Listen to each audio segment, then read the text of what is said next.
Welcome to Wonders Eco World. आज के इस वीडियो में KVS NVS PGT recruitment year 2025 के लिए कल 29 मार्च 2026 को टीयर 2 कंडक्ट कराया गया था, जिसमें 60 एमसीक्यूज थे विद 1/4 नेगेटिव मार्किंग और 10 क्वेश्चंस हमारे सामने सब्जेक्टिव थे। 60 एमसीक्यूज का डिटेल एनालिसिस करेंगे और वीडियो के लास्ट में 10 सब्जेक्टिव क्वेश्चंस को भी देखेंगे। शुरू करते हैं पहले एमसीक्यू के साथ। Question number first, which of the following statements is true. हमें करेक्ट स्टेटमेंट को छांटना है। 4 स्टेटमेंट हमें गिवन है। Transfer payments are included in national income. First statement हमारी इनकरेक्ट होगी, क्योंकि ट्रांसफर पेमेंट चाहे वो हमारी इंटरनल इकोनॉमी की हो या फिर हमारी रेस्ट ऑफ द वर्ल्ड के साथ हो, इन दोनों को ही हम इंक्लूड नहीं करते, क्योंकि ट्रांसफर पेमेंट्स की एवरेज में इकोनॉमी में गुड और सर्विसेज प्रोड्यूस नहीं होती। जब किसी तरीके का वैल्यू एडिशन हुआ ही नहीं, तो इन ट्रांजैक्शंस को ट्रांसफर पेमेंट्स के रूप में जो होते हैं, इनको हम राष्ट्रीय आय की गणना में शामिल नहीं करते हस्तांतरण भुगतानों को। पहला भी गलत होगा और चौथी स्टेटमेंट भी हमारी गलत होगी। दूसरी स्टेटमेंट कहती है services to member of family are included. Services को हम इंक्लूड नहीं करते जो हमारे सेल्फ कंजम्पशन के लिए, स्व उपभोग के लिए होती हैं, उन सेवाओं को शामिल नहीं करेंगे। लेकिन स्व उपभोग के लिए जो हमने वस्तुएं बनाई हैं, इन वस्तुओं को और गुड्स को हम शामिल करेंगे नेशनल इनकम अकाउंटिंग में। यहाँ से सेकंड इनकरेक्ट होगा कि आपने जो अपने परिवार के सदस्यों को सेवा दी उनको शामिल करते हैं, ऐसा नहीं करते। थर्ड स्टेटमेंट यहाँ से करेक्ट होगी, क्योंकि इंटरमीडिएट गुड्स को इंक्लूड नहीं किया जाता नेशनल इनकम में, क्योंकि हमें बचना होता है डबल काउंटिंग की प्रॉब्लम से। तो दोहरी गणना से बचने के लिए हम मध्यवर्ती वस्तुओं को शामिल नहीं करते हैं। ये करेक्ट होगा यहाँ से। Question number second, if CRR is increase from 4% to 5%। आपने सीआरआर को बढ़ा दिया, आरबीआई ने सीआरआर को इंक्रीज कर दिया, तो मनी मल्टीप्लायर के ऊपर क्या असर पड़ेगा? क्या ये इंक्रीज होगा, डिक्रीज होगा, सेम रहेगा, जीरो हो जाएगा? सबसे पहले देखते हैं सीआरआर होता क्या है। सीआरआर का मतलब कमर्शियल बैंक को अपने टाइम डिपॉजिट और डिमांड डिपॉजिट, इन दोनों का ही एक फिक्स प्रपोर्शन या फिक्स परसेंटेज आरबीआई के पास रखना होता है। आरबीआई चाहे, और इसको कैश की फॉर्म में ही हम रखते हैं। कमर्शियल बैंक्स आरबीआई के पास इसको रखते हैं सिर्फ और सिर्फ कैश की फॉर्म में, इसीलिए इसका नाम क्या है? कैश रिजर्व रेशो, नगद जमा अनुपात। आरबीआई चाहे तो सीआरआर को बढ़ा भी सकती है और चाहे तो सीआरआर की वैल्यू को घटा सकती है। अब सीआरआर की वैल्यू को बढ़ाने का मतलब क्या है कि हमारा आरबीआई चाहता है कि हमारी मनी सप्लाई रिड्यूस हो जाए, यानी लिक्विडिटी को रिड्यूस करने के लिए सीआरआर की वैल्यू को इंक्रीज़ कर दिया जाता है और सीआरआर को घटाया जाएगा आरबीआई के द्वारा, जब आरबीआई चाहती है कि लिक्विडिटी इंक्रीज़ हो जाए। क्योंकि सीआरआर को बढ़ाने के बाद जब सीआरआर को बढ़ा दिया जाएगा, तो इन कमर्शियल बैंक्स को अपने इन डिमांड डिपॉजिट और जो टाइमली डिपॉजिट्स हैं, इनका ज़्यादा परसेंटेज आरबीआई के पास रखना पड़ेगा, जिससे लिक्विडिटी रिड्यूस हो जाएगी। और सीआरआर कम होने का मतलब इनको अब पहले के कंपैरिजन में टाइम डिपॉजिट का कम परसेंटेज आरबीआई के पास रखना होगा, जिससे लिक्विडिटी इकोनॉमी के अंदर बढ़ जाएगी, क्योंकि क्रेडिट क्रिएशन की पावर बढ़ेगी। यहाँ से करेक्ट होगा। अब देखते हैं सीआरआर और मनी मल्टीप्लायर के बीच क्या कनेक्शन होता है। सीआरआर और money multiplier, money multiplier is equal to 1/CRR, 1/CRR। अब सीआरआर की दो वैल्यू रख के देखते हैं। पहले हम रिड्यूस्ड और बाद में उसको इंक्रीज करेंगे। 1/2 लेके चलते हैं तो हमारा मनी मल्टीप्लायर की वैल्यू निकल के आती है 0.50। जब हम इसकी वैल्यू को बढ़ा देते हैं, सीआरआर की वैल्यू को 2 से हमने 4 कर दिया, तो हमारा आंसर आता है 0.25। यानी हमारे जो डिनोमिनेटर है, इसकी वैल्यू के बढ़ने से ओवरऑल मनी मल्टीप्लायर की वैल्यू हमें रिड्यूस होकर के मिली है। यानी यहाँ से आंसर होगा फोर्थ अपना करेक्ट, कि जब आप सीआरआर की वैल्यू को बढ़ाओगे, 4 से 5 कर दोगे, 1/4 और 1/5 की वैल्यू को जब हम निकालेंगे, तो वैल्यू निकल कर आएगी हमारी 0.25, और सीआरआर के बढ़ने के बाद हमारी वैल्यू निकल कर आएगी 0.2 और 20। तो हमारी जो मनी मल्टीप्लायर की वैल्यू है वो रिड्यूस हो चुकी है। फोर्थ करेक्ट होगा कि आपकी सीआरआर की दर बढ़ने से हमारी मुद्रा का जो गुणक है वो घटा हुआ मिलेगा हमें। Question number 3, RBI will prefer reverse repo rate when it wants to. RBI reverse repo rate को कब प्रेफर करेगा? जब वो क्या चाहता है? लिक्विडिटी को रिड्यूस करना चाहता है, इंक्रीज करना चाहता है लिक्विडिटी को, या मनी सप्लाई को, फिस्कल घाटे को कम करना चाहता है, या फिर बोरोइंग्स को बढ़ाना चाहता है। अब यहाँ से देखते हैं रिवर्स रेपो रेट और रेपो रेट के बीच क्या डिफरेंस है। रेपो रेट का मतलब क्या होता है? जब हमारे कमर्शियल बैंक्स आरबीआई से लोन लेते हैं, तो इसको हम जिस दर पर आरबीआई शॉर्ट टर्म में हमारे कमर्शियल बैंक्स को लोन देगा, इस दर को हम कहते हैं रेपो रेट। और रिवर्स रेपो रेट का मतलब क्या है? रिवर्स रेपो रेट के अंदर आरबीआई कमर्शियल बैंक्स के पास जाएगा और कमर्शियल बैंक्स आरबीआई को लोन देते हैं किस रेट पर? रिवर्स रेपो रेट पर, शॉर्ट रन में। अब रिवर्स रेपो रेट का मतलब क्या है कि कमर्शियल बैंक से मनी इन्होंने अपनी तरफ खींच ली, सेंट्रल बैंक ने कमर्शियल बैंक से मनी अपने पास ले ली। इसका मतलब साफ साफ क्या है कि हमारा जब आरबीआई सेंट्रल बैंक चाहता है कि इकोनॉमी से मनी सप्लाई को रिड्यूस कर दें, लिक्विडिटी को कम कर दें, तभी वो रिवर्स रेपो रेट के थ्रू लोन लेता है कमर्शियल बैंक से। करेक्ट आंसर होगा reduce liquidity in the economy. अर्थव्यवस्था से तरलता को कम करना होता है आरबीआई के द्वारा। अर्थव्यवस्था से तरलता को कम करने के लिए ऐसा किया जाता है, ना कि पूर्ति को बढ़ाने के लिए, ना ही उधार को प्रमोट करने के लिए। क्वेश्चन नंबर 4, अजर्शन और रीजन के ऊपर ये बेस है हमारा क्वेश्चन। अजर्शन क्या कहती है? Excessive reliance on bank credit में रिड्यूस मॉनेटरी पॉलिसी इफेक्टिवनेस। ये करेक्ट होगा क्योंकि एक्सेसिवली अगर हमारे बैंक के ऊपर ही हम क्रेडिट के लिए डिपेंड हो जाएंगे तो इससे इफेक्टिवनेस कम होगी। रीज़न क्या दिया गया है कि टाइम लैग देखने को मिलेगा हमें क्रेडिट ट्रांसमिशन में, जो कि इस पॉलिसी के इम्पैक्ट को और ज़्यादा कमज़ोर कर देगा, वीक कर देगा। दोनों ही यहाँ से करेक्ट होंगे क्योंकि हमें समय की देरी देखने को मिलती है। हमारी आरबीआई की जो पॉलिसीज़ हैं वो डायरेक्टली अपनाने में कमर्शियल बैंक को टाइम लगता है। यही रीज़न है कि जिसकी वजह से, और ऐसे में अगर लोग कमर्शियल बैंक के ही ऊपर डिपेंड हों, बॉन्ड मार्केट और दूसरी मार्केट्स के ऊपर डिपेंड ना हो, तो ऐसे में क्या होगा? मॉनेटरी पॉलिसी की इफेक्टिवनेस रिड्यूस हो जाएगी इस टाइम गैप की वजह से। दोनों करेक्ट होंगे यहाँ से, ए और बी दोनों सही हैं और ए हमारे आर की सही व्याख्या करता है। Question number 5, which of the following statement is true regarding CRR. अब कैश रिजर्व रेशियो हमने देखा, कमर्शियल बैंक्स को अपनी अमाउंट का, अपने टाइम डिपॉजिट का, डिमांड डिपॉजिट का एक फिक्स % रखना होता था आरबीआई के पास। अब आरबीआई के पास कमर्शियल बैंक्स ने तो रख दिया, क्या बैंक, हमारा जो सेंट्रल बैंक है, वो इन कमर्शियल बैंक्स को इंटरेस्ट देगा? आरबीआई डज नॉट पे एनी इंटरेस्ट। ये यहाँ से करेक्ट होगा। आरबीआई किसी भी तरीके का ब्याज इनको नहीं देता है। आरबीआई पे मिनिमम इंटरेस्ट नहीं, ब्याज देता ही नहीं है। CRR is increase by RBI. CRR को हमने देखा कब इंक्रीज करेंगे? जब मनी सप्लाई को कम करना होगा, टू बूस्ट मनी सप्लाई। ये इनकरेक्ट हो जाएगा। It is the minimum percentage of bank of total liabilities to be deposited with RBI, not just only total liabilities but demand deposit also. Demand deposit की भी और time liabilities की भी, दोनों की ही एक फिक्स या फिर मिनिमम परसेंटेज के रूप में इसको जमा कराते हैं हम आरबीआई के साथ। करेक्ट ऑप्शन होगा ऑप्शन नंबर ए कि आरबीआई को सीआरआर पर कोई भी किसी भी तरीके का ब्याज आरबीआई नहीं देता है सीआरआर की रेट पर जब वो लोन देता है अपने, जब वो सीआरआर को रिसीव करता है, कैश रिजर्व रेशियो को जब आरबीआई रिसीव करता है, किसी भी तरीके का ब्याज कमर्शियल बैंक्स को नहीं देता। ये कहते हैं न्यूनतम ब्याज देता है, इसीलिए सेकंड इनकरेक्ट था। मुद्रा की पूर्ति को बढ़ाने के लिए नहीं, मुद्रा की पूर्ति को घटाने के लिए सीआरआर को बढ़ाया जाता है। और ये बैंकों की कुल जमा देनदारियों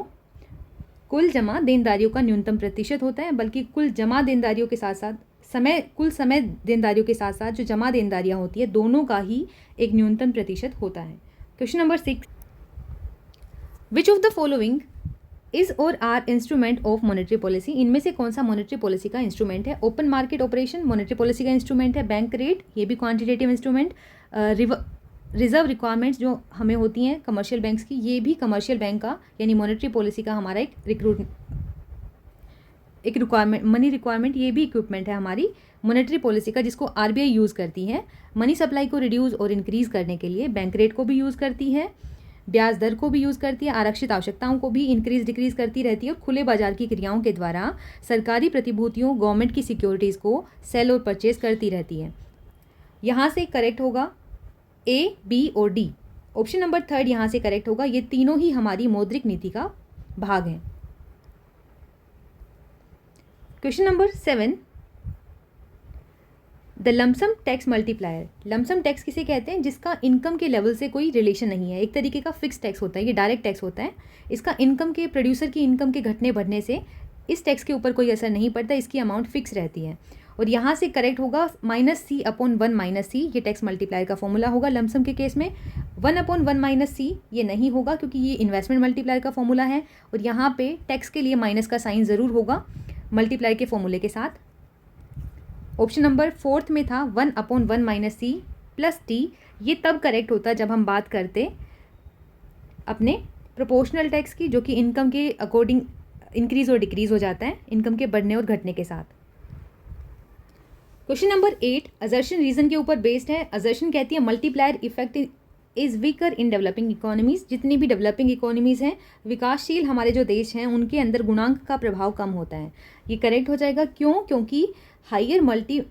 क्योंकि मल्टीप्लायर का इफेक्ट कम है, इसीलिए इनकी इनकम कम है। और इन्होंने रीज़न क्या दिया है मल्टीप्लायर इफेक्ट के कमज़ोर होने के, कम होने का, कि प्रोपेंसिटी टू सेव, यहाँ पे ये प्रोपेंसिटी टू सेव जो होती है उसी की वजह से, जो हाइयर प्रोपेंसिटी टू सेव होती है, MPS की वैल्यू ग्रेटर होती है, इसीलिए गुणक की वैल्यू हम यहाँ पे कम देखने को मिलती है।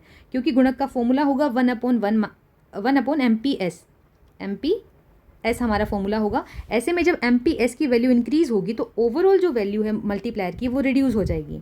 दोनों ही यहाँ से करेक्ट है, A और R दोनों सही हैं, और R हमारा A की सही एक्सप्लेनेशन देता है। तो यहाँ से करेक्ट होगा both A and R are true and R explains A।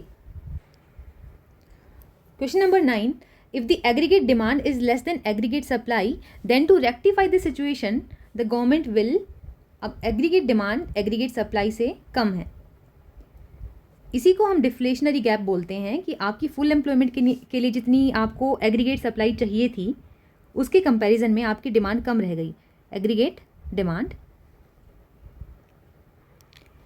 अब यहाँ पर अगर हम देखें फुल एम्प्लॉयमेंट के लिए जितनी एग्रीगेट सप्लाई हमें गिवन है वो है अपनी OQ। यहाँ पे ये एग्रीगेट सप्लाई हमारी फुल एम्प्लॉयमेंट के लिए इतनी है, लेकिन एग्रीगेट डिमांड हमारी कम रह गई है।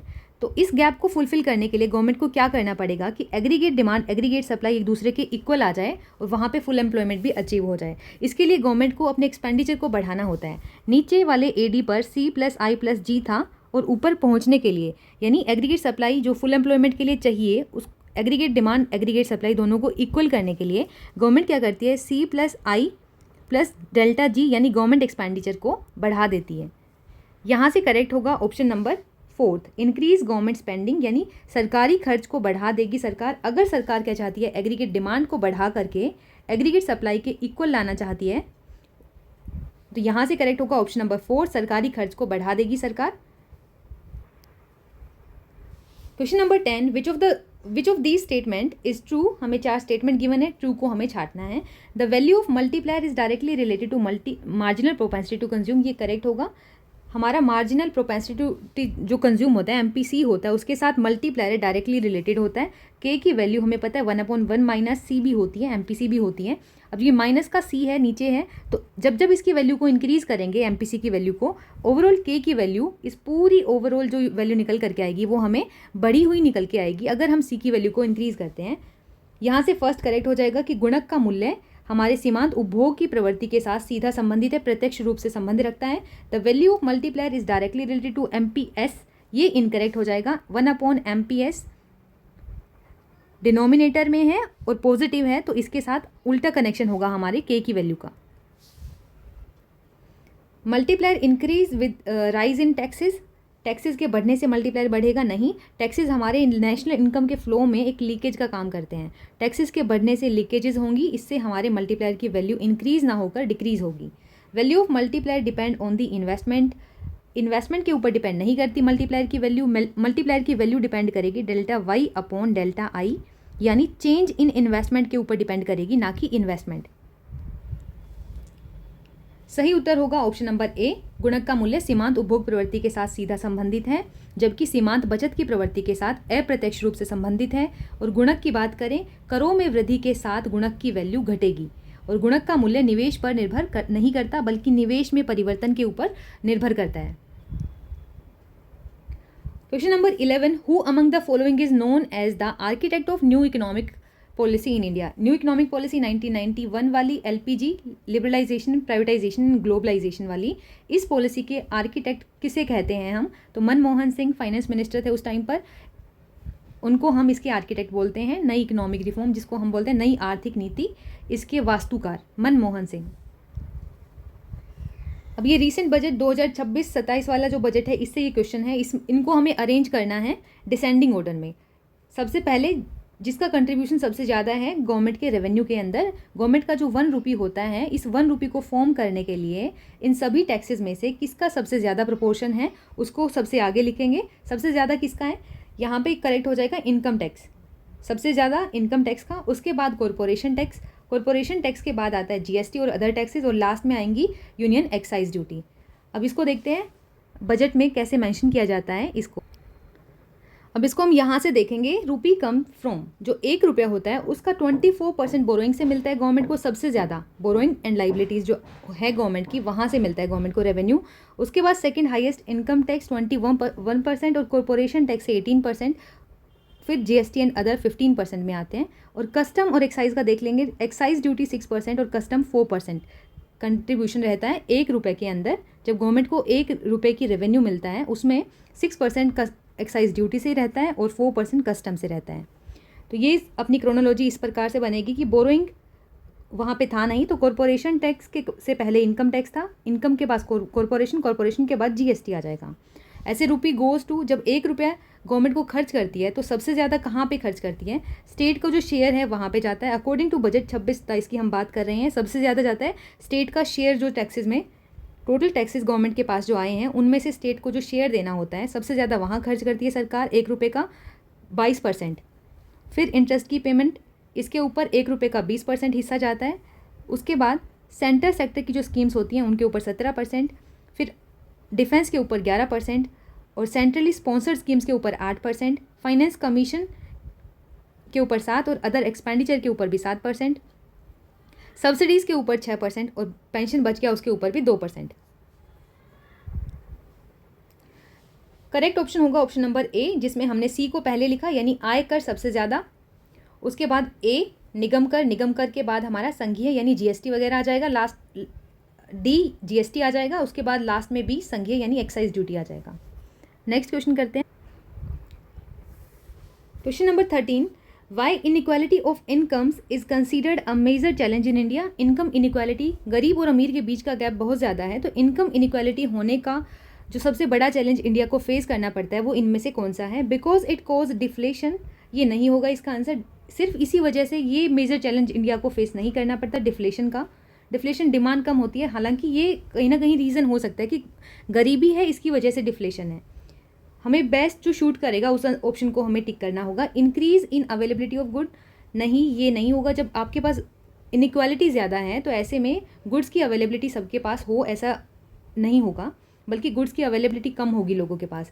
It does not attract foreign investment, कुछ हद तक इसको मान सकते हैं। Benefits of growth do not reach to people who constitute majority of the population, ये यहाँ से करेक्ट होगा। हालांकि आपकी जीडीपी बढ़ रही है, लेकिन ये जीडीपी जो हमारे अमीर लोग हैं उनकी वजह से, उनकी इनकम बढ़ने से बढ़ रही है। ये भी हो सकता है रीज़न कि आपकी जीडीपी इंक्रीज़ हो गई देश की, लेकिन उस जीडीपी में जो डेवलपमेंट हुआ है उस डेवलपमेंट का रीज़न, उस डेवलपमेंट वो जो डेवलपमेंट हुई है वो गरीबों तक पहुँची नहीं पहुँची, ये भी एक रीज़न होगा कि इनइक्वालिटी एक चैलेंज बन जाएगी इकोनॉमी के लिए।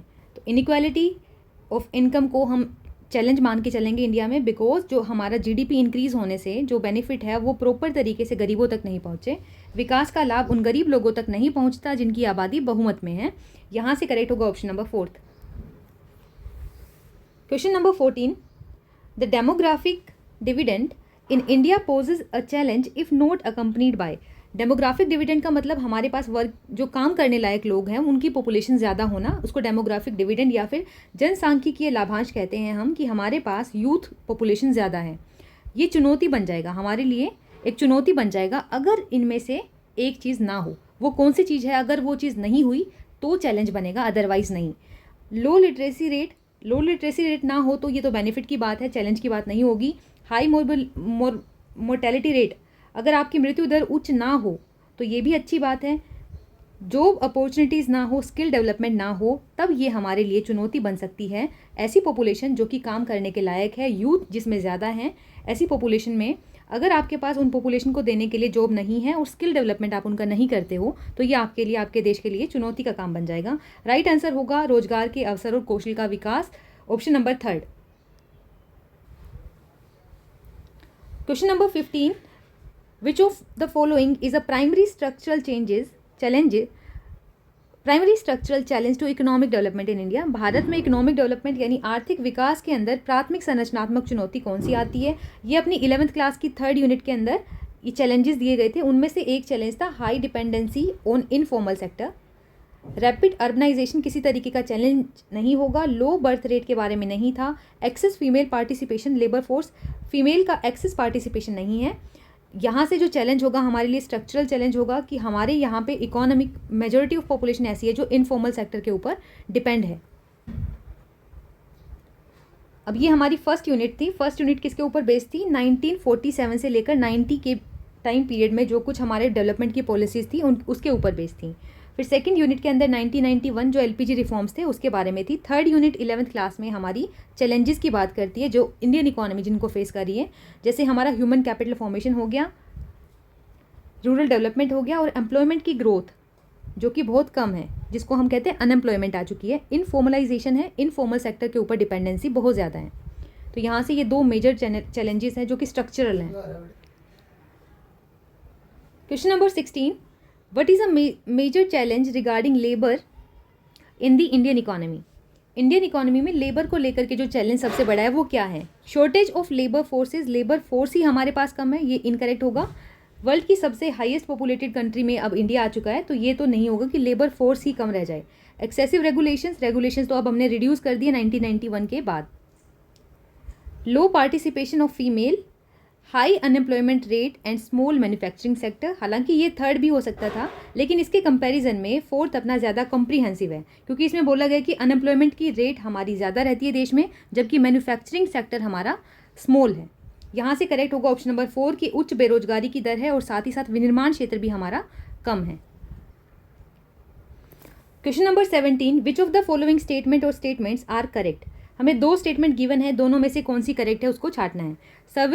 सर्विसेज सेक्टर जो है वो कंट्रीब्यूट करता है more than 50% of the GVA in India, ये यहाँ से करेक्ट होगा। सर्विस का कंट्रीब्यूशन जीवीए के अंदर हाईएस्ट रहता है। सेकंड हाईएस्ट अपना किसका रहता है? इंडस्ट्रीज कह लो या फिर अपना मैन्युफैक्चरिंग सेक्टर का। थर्ड पे एग्रीकल्चर रहता है। However services sector attracted less total FDI inflow compare to the manufacturing sector, ये इनकरेक्ट हो जाएगा। 1991 से लेकर के अभी तक जो सर्विस सेक्टर है वो ज़्यादा एफडीआई को अपनी तरफ अट्रैक्ट करता है in comparison to manufacturing sector. तो यहाँ से विनिर्माण की तुलना में सेवा क्षेत्र के द्वारा जो एफडीआई का अंतर प्रवाह है वो ज़्यादा किया गया है, ना कि कम। सेकंड इनकरेक्ट होगा, फर्स्ट यहाँ से करेक्ट होगा। ओनली ए करेक्ट हो जाएगा, option number 3। Question number 18, which of the following factors have not contributed in improving India's BOP situation during post reform period? Reform हमने 1991 में अडॉप्ट किए थे, उसके बाद वाले पीरियड में इनमें से कौन सा ऐसा है जिसकी वजह से बीओपी इम्प्रूव नहीं होगा, हमारा नहीं हुआ था? सबसे पहले increase in balance of invisibles. Balance का मतलब क्या है? एक्सपोर्ट ऑफ सर्विसेज, इनविजिबल्स में मतलब सर्विसेज की बात हो रही है। अदृश्य है ना, अदृश्य मतलब सर्विसेज के एक्सपोर्ट और इंपोर्ट का डिफरेंस को हम बैलेंस बोलते हैं। तो एक्सपोर्ट इंपोर्ट का जो डिफरेंस है वो इंक्रीज यानी पॉजिटिव आपको देखने को मिले, तो इससे तो बीओपी इम्प्रूव होगा और हमें वो छांटना है जिससे बीओपी इम्प्रूव ना हो। तो ये हमारा ऑप्शन करेक्ट नहीं होगा। सेकेंड, इंक्रीज इन एफडीआई के बढ़ने से बीओपी इम्प्रूव होगा। Increase in NRI deposit, NRI के डिपॉजिट देश के अंदर आएंगे तो हमारे देश के अंदर फॉरेन रिजर्व्स बढ़ेंगे देश के, तो ये हमारे लिए बीओपी को इम्प्रूव करेगा, ना कि डिसइक्विलिब्रियम में लेके आएगा। Increase in import of goods and services, good और सर्विसेज के इंपोर्ट्स बढ़ने से देश के बाहर जाएगा हमारा फॉरेक्स और इससे हमारा बीओपी इम्प्रूव नहीं होगा और यही हमारा करेक्ट ऑप्शन हो जाएगा। हमें नोट छांटना था ऐसा ऑप्शन जिसकी वजह से बीओपी इम्प्रूव ना हो। करेक्ट आंसर होगा अपना सेवा और वस्तुओं के आयात में वृद्धि होने से हमारा बीओपी बैलेंस ऑफ पेमेंट जो भुगतान शेष है वो सुधरेगा नहीं। Question number 19, according to UNDP's human development report 2025, UNDP के द्वारा रिलीज की जाती है रिपोर्ट एचडीआई, इसके अंदर दो स्टेटमेंट हमें गिवन है। बांग्लादेश की रैंक और भारत की रैंक, दोनों की रैंक 130 है, ये करेक्ट हो जाएगा। उसके बाद पाकिस्तान इज रैंक 168, ये भी करेक्ट है, out of 193 countries and improve it's rank significantly from its previous ranking. पिछली रैंकिंग के कंपैरिजन में पाकिस्तान की रैंकिंग इम्प्रूव ना होकर के पाकिस्तान और पीछे गया है। पहले 164 पे था, अब 168 पर चला गया है। तो यहाँ से ए करेक्ट होगा और बी इनकरेक्ट होगा। Only A is correct. Right answer is option A कि बांग्लादेश का स्थान भारत के समान है, ये करेक्ट। और पाकिस्तान का स्थान 193 देशों में से 168वें नंबर पे है, जबकि रैंकिंग के मुकाबले सुधार ना होकर के ये पीछे गया है। अब ये भारत की जो नेबरिंग कंट्रीज़ हैं उनसे रिलेटेड डाटा है, जिसमें हमें यहाँ पे इनके स्कोर दिख रहे हैं। श्रीलंका और चाइना की बात करें, ये आगे ही रहती हैं सभी इंडिकेटर जो एचडीआई के अंदर, जिनकी वजह से एचडीआई की रैंकिंग हमें मिलती है। ये टॉप रैंकर्स हैं हमारे नेबरिंग कंट्रीज़ में। श्रीलंका, चाइना दोनों।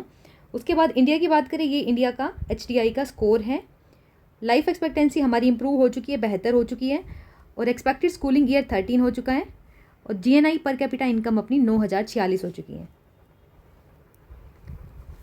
Question number 20, arrange the following countries according to their life expectancy at birth in descending order. Descending order में अरेंज करना है। सबसे हाईएस्ट लाइफ एक्सपेक्टेंसी हमें कहाँ देखने को मिलती है? चाइना में 78, श्रीलंका में 76 हो चुकी है। उसके बाद भूटान, फिर इंडिया का नंबर आएगा 72 पर, भूटान की 72.2 समथिंग, और पाकिस्तान की सबसे कम एक्सपेक्टेंसी है एट बर्थ। यहाँ से करेक्ट ऑर्डर होगा अपना CDAB, हाईएस्ट का इन सभी ऑप्शंस में से हाईएस्ट श्रीलंका का है, तो इसीलिए एक ही ऑप्शन है जिसमें हमें C सबसे आगे गिवन है, Sri Lanka.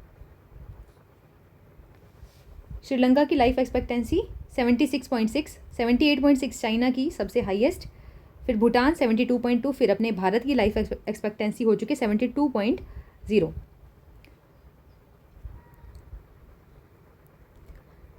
Question number 21, the short run supply curve of a firm under perfect competition is same as the, यानी शॉर्ट रन का जो सप्लाई कर्व होता है परफेक्ट कंपटीशन के अंदर एक फर्म का, उसको हम कैसे डिनोट करते हैं? तो उसको हम इस तरीके से दिखाते हैं, ये अपना marginal, average cost, average variable cost, average variable cost, average cost, इन दोनों के मिनिमम पॉइंट को टच करता हुआ जाएगा अपना मार्जिनल कॉस्ट। तो जब ये एवरेज वेरिएबल कॉस्ट के मिनिमम पॉइंट को क्रॉस करता है मार्जिनल कॉस्ट, इस पॉइंट से लेकर के ऊपर जहाँ तक ये जाएगा, ये वाला पोर्शन सप्लाई कर्व को शो करेगा। किसी भी परफेक्टली कम्पिटिटिव फर्म का जो प्राइस होगा शॉर्ट रन के अंदर, जो सप्लाई कर्व होगा शॉर्ट रन में, वो ये वाला पोर्शन है, ये वाला पोर्शन डिनोट करेगा सप्लाई को, किसी भी फर्म की सप्लाई कर्व को। मार्जिनल कॉस्ट का एवरेज वेरिएबल कॉस्ट के मिनिमम पॉइंट से लेकर के ऊपर तक का पूरा portion marginal cost is equal to supply curve of a firm. First option कहता है सिर्फ मार्जिनल कॉस्ट कर्व, नहीं, पूरा का पूरा मार्जिनल कॉस्ट कर्व नहीं, बल्कि मार्जिनल कॉस्ट का ये ऊपर वाला हिस्सा जो इस वेरिएबल कॉस्ट के ऊपर है, ये हिस्सा ही सप्लाई कर्व होता है किसी भी फर्म का। मार्जिनल कॉस्ट कर्व बिलो नहीं, अबो दी एवरेज कर्व, ये यहाँ से करेक्ट हो जाएगा। एवरेज वेरिएबल कॉस्ट के ऊपर वाला मार्जिनल कॉस्ट हमारा पूर्ति वक्र होता है, जो कि औसत परिवर्तनशील लागत वक्र के ऊपर वाला सीमांत लागत वक्र है, वही हमारा पूर्ति वक्र होगा। Question number 22, the strategy of price ceiling is more effective. Price ceiling की पॉलिसी हमारी बहुत ज़्यादा इफेक्टिव होगी जब हमारी डिमांड इलास्टिक है, इन इलास्टिक है, सप्लाई इलास्टिक है, सप्लाई परफेक्टली इलास्टिक है या इलास्टिक ओनली। तो यहाँ सप्लाई का इलास्टिक होना नहीं होगा। अगर हम ध्यान से देखें प्राइस सीलिंग कहाँ डिसाइड होगा, ये इक्विलिब्रियम प्राइस है, इस इक्विलिब्रियम प्राइस से सीलिंग हमारी छत यानी ऊपर होती है, ये अधिकतम बिंदु होता है। अधिकतम मतलब इसको इक्विलिब्रियम प्राइस से नीचे सेट किया जाएगा, ये वो अधिकतम यानी मैक्सिमम प्राइस होता है। इससे ऊपर प्राइस को इंक्रीज़ होने से रोकना होता है सरकार को, इसीलिए इसको नीचे सेट करती है सरकार कि कीमत इससे ज़्यादा ऊपर ना जाए।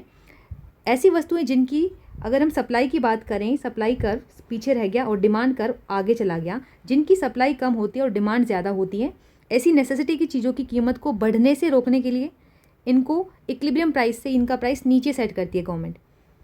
तो ऐसे में सप्लाई की बात करें तो सप्लाई हमारा नीचे वाला पोर्शन है, लेस इलास्टिक, जबकि ये कह रहे हैं कि इलास्टिक होनी चाहिए, लेस इलास्टिक होनी चाहिए। डिमांड की बात करें, डिमांड कर्व का ऊपर वाला पोर्शन, नीचे वाला पोर्शन, नीचे वाला इन इलास्टिक या लेस इलास्टिक लेस देन 1 होता है। तो राइट आंसर होगा डिमांड जब आपकी इन इलास्टिक होगी, या फिर आप ऐसे भी समझ सकते हो कि प्राइस नीचे सेट किया जाता है, इस इक्विलिब्रियम प्राइस से नीचे सेट किया जाता है उन नेसेसिटी की चीज़ों के लिए जिनकी डिमांड इन इलास्टिक है, कंज्यूमर इनकी डिमांड करेगा ही करेगा। तो ऐसे ब्लैक मार्केटिंग को रोकने के लिए, जैसे जो नेसेसरी के ड्रग्स हो गए, मेडिसिन हो गई, इनकी ब्लैक मार्केटिंग को रोकने के लिए गवर्नमेंट इनके प्राइस को, इनकी डिमांड सप्लाई जहाँ पे इक्वल होती है उस प्राइस से नीचे सेट रखती है।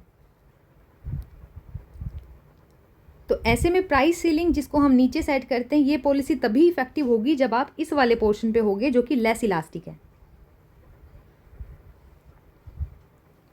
अधिकतम कीमत नीति की जो रणनीति है ये अधिक प्रभावशाली तभी होती है जबकि आपका मांग वक्र बेलोचदार हो या कम लोचदार हो। Question number 23, which of the following condition is not necessarily associated with the break even point. Perfectly competitive firm हमारे लिए है। परफेक्टली कम्पिटिटिव फर्म में हमें क्या देखना होता है, ब्रेक इवन पॉइंट जो कि लाभ अलाभ का बिंदु होता है। लाभ अलाभ मतलब ना तो प्रॉफिट ना ही लॉस, यानी टोटल रेवेन्यू टोटल कॉस्ट के इक्वल है। टोटल रेवेन्यू और टोटल कॉस्ट को जब हम क्यू से डिवाइड करेंगे, T R upon Q, T C upon Q, अगर टोटल रेवेन्यू टोटल कॉस्ट एक दूसरे के इक्वल है तो इसका मतलब टी आर अपॉन क्यू भी टी सी अपॉन क्यू के इक्वल होना चाहिए। और टी आर अपॉन क्यू का मतलब हमारा एवरेज रेवेन्यू और टी सी अपॉन क्यू का मतलब हमारी एवरेज कॉस्ट, ये दोनों भी एक दूसरे के इक्वल होंगे। और जहाँ एवरेज रेवेन्यू एवरेज कॉस्ट दोनों एक दूसरे के इक्वल होते हैं, इसी को हम नॉर्मल प्रॉफिट भी बोलते हैं। यहाँ से नेसेसरी कंडीशन के लिए, यानी टी आर टी सी के इक्वल होने का मतलब ही क्या होगा, ए आर ए सी का भी बराबर होना और नॉर्मल प्रॉफिट भी होना। यहाँ से तीन चीज़ तो करेक्ट होगी, लेकिन मार्जिनल रेवेन्यू मार्जिनल कॉस्ट की बात करें,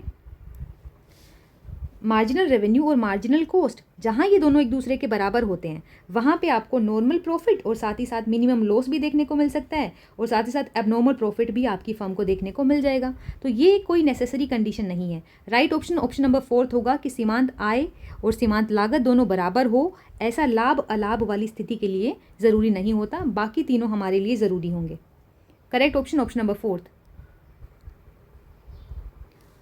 क्वेश्चन नंबर 24, आपको मैच करना है ए कॉलम को बी कॉलम के साथ। ए के अंदर आपको इंडस्ट्रीज़ का टाइप दे रखा है, फर्म दे रखी है, और बी में आपको सप्लाई कर्व बताना है, उनका किस तरीके का देखने को मिलेगा। सबसे पहले इंक्रीजिंग कॉस्ट इंडस्ट्री, हमने क्या देखा, सप्लाई कर्व, हम मार्जिनल कॉस्ट कर्व को ही सप्लाई कर्व बोल रहे हैं, मार्जिनल कॉस्ट को ही हम सप्लाई कर्व कह रहे हैं। तो इसका मतलब इस मार्जिनल कॉस्ट, ये मार्जिनल कॉस्ट जब हमारी डिक्रीज़ हो रही होगी तो ये शो करेगी उन इंडस्ट्रीज़ को जहाँ पे कॉस्ट डिक्रीज़ होती है, और जब ये यहाँ पे मिनिमम पॉइंट पे पहुँच गई तो यानी जब ये हॉरिजॉन्टल हो जाएगी तो ये शो करेगी कांस्टेंट कॉस्ट वाली इंडस्ट्रीज़ को, वे इंडस्ट्रीज जिनकी कॉस्ट कांस्टेंट है। और जब मार्जिनल कॉस्ट इंक्रीज़ होने लगेगी तो ये शो करेगी इंक्रीजिंग कॉस्ट वाली इंडस्ट्रीज़ को।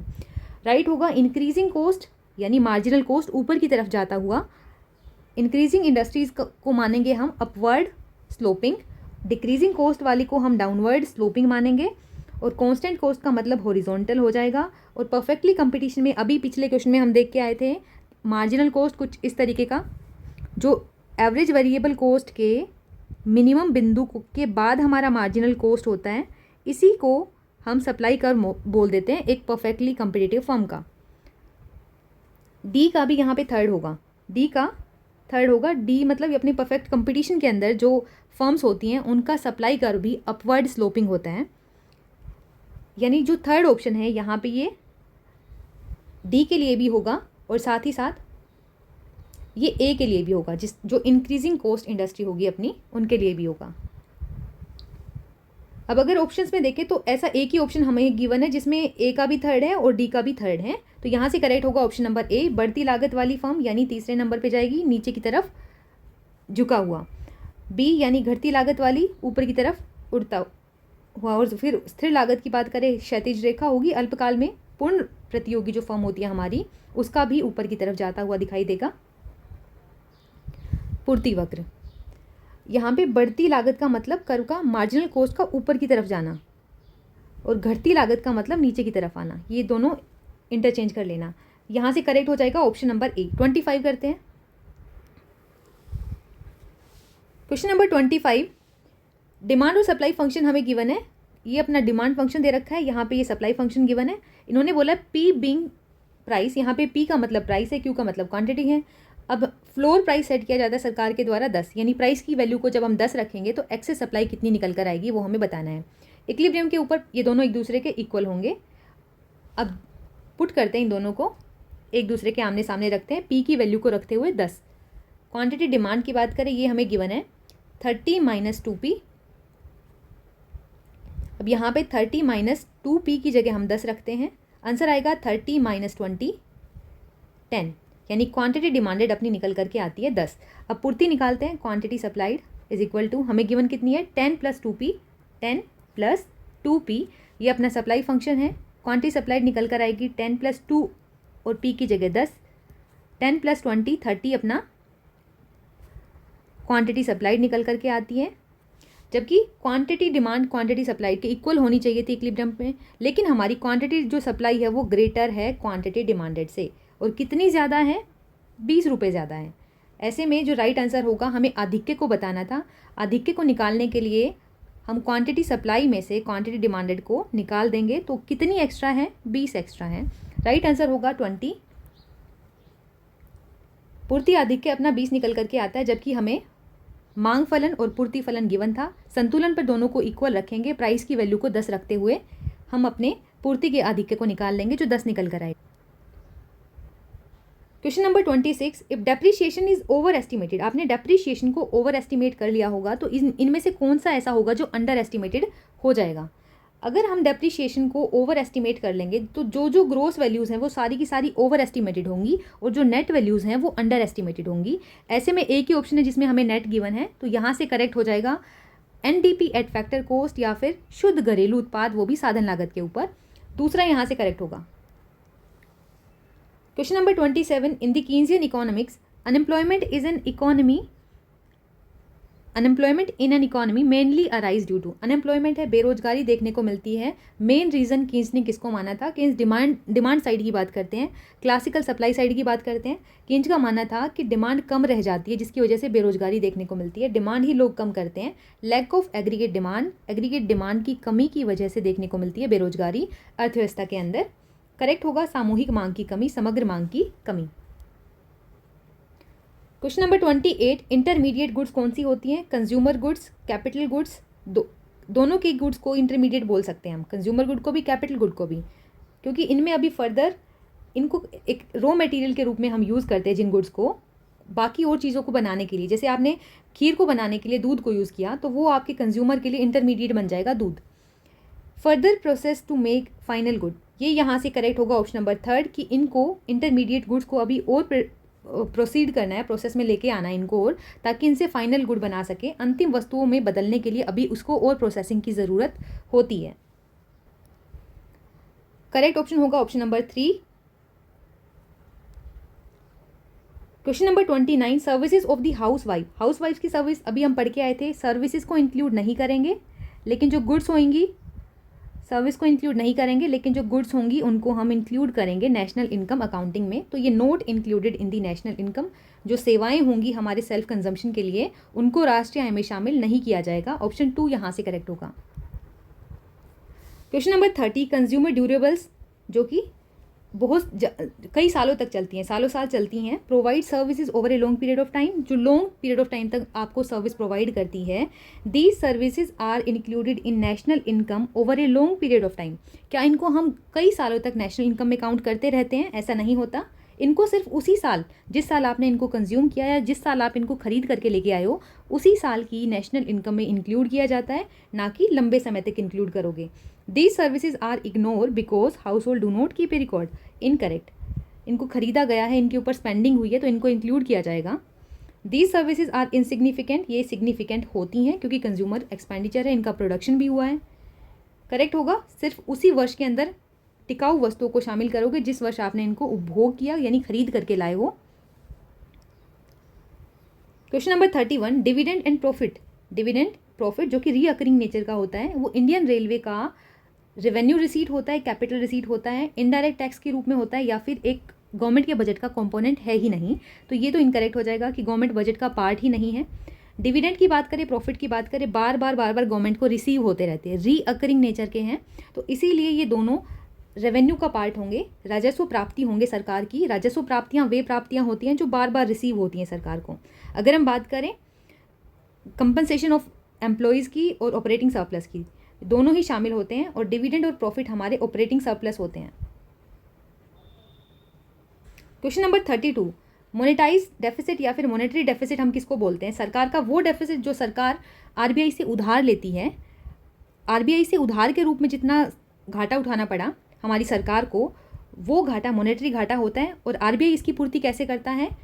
That part of the deficit which is covered by printing new note, इस घाटे को आरबीआई पूरा करता है, नए नोट छाप करके सरकार को देता है, और इस तरीके के घाटे को हम मॉनेटरी डेफिसिट कहते हैं, जिसमें नए नोट छाप करके घाटे की पूर्ति की जाती है।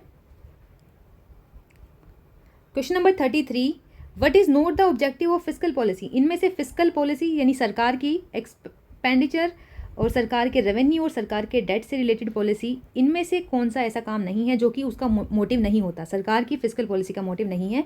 Expansion of credit, credit facility को बढ़ावा देना, ये मॉनेटरी पॉलिसी का होता है, ना कि फिजिकल पॉलिसी का। तो हमारा करेक्ट ऑप्शन ए होगा, ऋण की सुविधाओं को विस्तार करना, ये कार्य हमारी मौद्रिक नीति का है, ना कि राजकोषीय का। रही बात इकोनॉमिक ग्रोथ की, कैपिटल को फॉर्म करना और प्राइस की स्टेबल रखना, ये मोटिव कहीं ना कहीं फिजिकल पॉलिसी के होते हैं। मूल्य स्थिरता, पूंजी निर्माण और साथ ही साथ आर्थिक विकास को बढ़ावा देना। करेक्ट ऑप्शन होगा option number A. Question number 34, when revenue deficit is zero but physical deficit exist. Revenue deficit zero होने का मतलब आपका रेवेन्यू एक्सपेंडिचर रेवेन्यू रिसीट के इक्वल है, दोनों एक दूसरे के बराबर हैं। ऐसे में फिजिकल डेफिसिट के एग्जिस्ट करना क्या शो करेगा कि फिजिकल डेफिसिट कैसे होता है, टोटल एक्सपेंडिचर जिसमें आपका रेवेन्यू कैपिटल दोनों तरीके का एक्सपेंडिचर है, उसमें से माइनस करते हैं हम पूरा का पूरा रेवेन्यू रिसीट, लेकिन कैपिटल रिसीट का सिर्फ वो पार्ट जो कि नॉन डेट क्रिएटिंग है, इन दोनों को माइनस करते हैं। टोटल एक्सपेंडिचर में से रेवेन्यू रिसीट को भी और कैपिटल रिसीट का वो पार्ट जो कि नॉन डेट क्रिएटिंग है, बोरोइंग के अलावा। अब ऐसे में अगर ये एक्सपेंडिचर आपको, फिजिकल एक्सपेंडिचर आपको देखना पड़ रहा है, इसका मतलब बोरोइंग्स हैं, बोरोइंग्स आपको देखने को मिलेंगी। अब वो बोरोइंग किस यूज़ की जाती है वो मैटर नहीं करती, ये बोरोइंग को शो करता है। फिजिकल डेफिसिट का पाया जाना बोरोइंग्स को दिखाता है, उधार देखने को मिलेगी। करेक्ट होगा option number A. Revenue receipt और रेवेन्यू एक्सपेंडिचर को एक्सीड करेंगी, ऐसा नहीं है। रेवेन्यू तो हमारा पहले से ही बैलेंस में है, गवर्नमेंट सरप्लस में है, ये हमें पहले बोल दिया गया फिजिकल डेफिसिट है। कैपिटल एक्सपेंडिचर जीरो होगा नहीं, फिजिकल डेफिसिट होना ही अपने आप में ये बताता है कि कैपिटल एक्सपेंडिचर जीरो नहीं है। Question number 35, if the bank is selling a rupee for dollar, यानी 1 रुपये की वैल्यू दे रखी है, अगर बैंक 1 रुपये को $0.02 में सेल करता है, तो ऐसे में रुपी प्राइस ऑफ अ डॉलर यानी $1 की वैल्यू हमसे पूछी गई है। $1 कितने रुपीज़ के इक्वल होगा, ये हमें निकाल के दिखाना है। अगर 1 रुपी $0.02 के इक्वल है, तो इसको हम ऐसे भी लिख सकते हैं, 1 रुपी इज इक्वल टू 2/100 $। फिर ये 100 इधर जाएगा, तो 100 रुपीज़ इज इक्वल टू $2। $2 100 रुपये के इक्वल है, तो $1 की हमें वैल्यू निकालनी थी, तो $1 निकल कर आएगा 100/2 50 रुपीज़ के इक्वल। राइट आंसर होगा 50 रुपये, option number third 50। Question number 36, if the American currency depreciate, America की करेंसी डेप्रिशिएट कर गई, यानी डॉलर को मान लेते हैं, डॉलर की वैल्यू डेप्रिशिएट कर चुकी है, तो क्या देखने को मिलता है। जब भी किसी कंट्री की जो करेंसी है उसकी वैल्यू डेप्रिशिएट होती है, इसका मतलब ये होता है कि अब वहाँ पे इंपोर्ट करना महंगा हो जाएगा, इंपोर्ट कम किया जाएगा, इसलिए एक्सपोर्ट करना सस्ता हो जाएगा, इसीलिए एक्सपोर्ट बढ़ जाएगा वहाँ का। तो करेंसी डेप्रिशिएशन का मतलब इंपोर्ट का गिरना और एक्सपोर्ट का बढ़ना। अब ऑप्शंस पढ़ते हैं। First option, export goods will become more expensive to Indian resident. India में रहने वाले जो लोग हैं उनके एक्सपोर्ट उनके लिए महंगे हो जाएंगे, जबकि अब इस ऑप्शन में ये नहीं बताया गया कि एक्सपोर्ट गुड्स किसकी, एक्सपोर्ट गुड्स अमेरिका की या इंडिया की, जो इंडियन रेजिडेंट्स के लिए महंगी हो जाएगी। सेकंड ऑप्शन देखते हैं, अमेरिकन एक्सपोर्ट गुड, जो अमेरिका जिन चीज़ों को एक्सपोर्ट करता है डेप्रिशिएशन के बाद जो कि सस्ती हो चुकी हैं, वो इंडियन रेजिडेंट के लिए सस्ती हो जाएंगी, ये करेक्ट है यहाँ से। American goods become cheaper to American, अब अमेरिका की गुड अमेरिका के अंदर ही, अब डेप्रिशिएशन एप्रिशिएशन से हमें उनके डोमेस्टिक प्राइस के ऊपर कितना असर पड़ेगा ये डायरेक्टली पता नहीं चलता, ये इनकरेक्ट हो जाएगा। Indian export to America will rise, India के जो एक्सपोर्ट्स हैं अमेरिका को वो बढ़ेंगे, जबकि ऐसा नहीं है, उनकी वैल्यू गिर चुकी है, वो अब इंपोर्ट कम करेंगे, उनके इंपोर्ट ही हमारे इंडिया के एक्सपोर्ट्स हैं। ऐसे में इंडिया के एक्सपोर्ट बढ़ने की बजाय अमेरिका के साथ इंडिया के एक्सपोर्ट घट जाएंगे। करेक्ट ऑप्शन होगा ऑप्शन नंबर 2 कि अमेरिका से जो निर्यात होकर के वस्तु भारत में आती हैं वो भारत के निवासियों के लिए अब सस्ती हो जाएंगी, जबकि भारत के निर्यात अमेरिकी लोगों के लिए अब महंगे हो जाएंगे। Question number 37, a depreciation of rupee will have its pronounce impact if the demand for good is, कह रहे कि अगर आपका रुपी डेप्रिशिएट होता है तभी उसका असर तभी उसका प्रभाव है वो हमारे भारत का रुपए का जो अवमूल्यन है उसका गहरा प्रभाव तब डालेगा यदि आयात। यहाँ पे क्वेश्चन में ये होना चाहिए था कि बीओपी के ऊपर क्या असर पड़ेगा। अगर हमारा रुपए डेप्रिशिएट होता है तो उसका प्रोनाउंस इम्पैक्ट ऑन बीओपी के ऊपर अच्छा इफेक्ट या फिर तब आपको तब देखने को मिलेगा जब आपकी डिमांड इंपोर्ट एक्सपोर्ट दोनों की ही डिमांड आपकी इलास्टिक है। यहाँ से करेक्ट होगा थर्ड, ये मार्शल लर्नर कंडीशन है जिसमें बीओपी इंप्रूव होता है अगर आपके एक्सपोर्ट इंपोर्ट की इलास्टिसिटी ग्रेटर देन 1 है।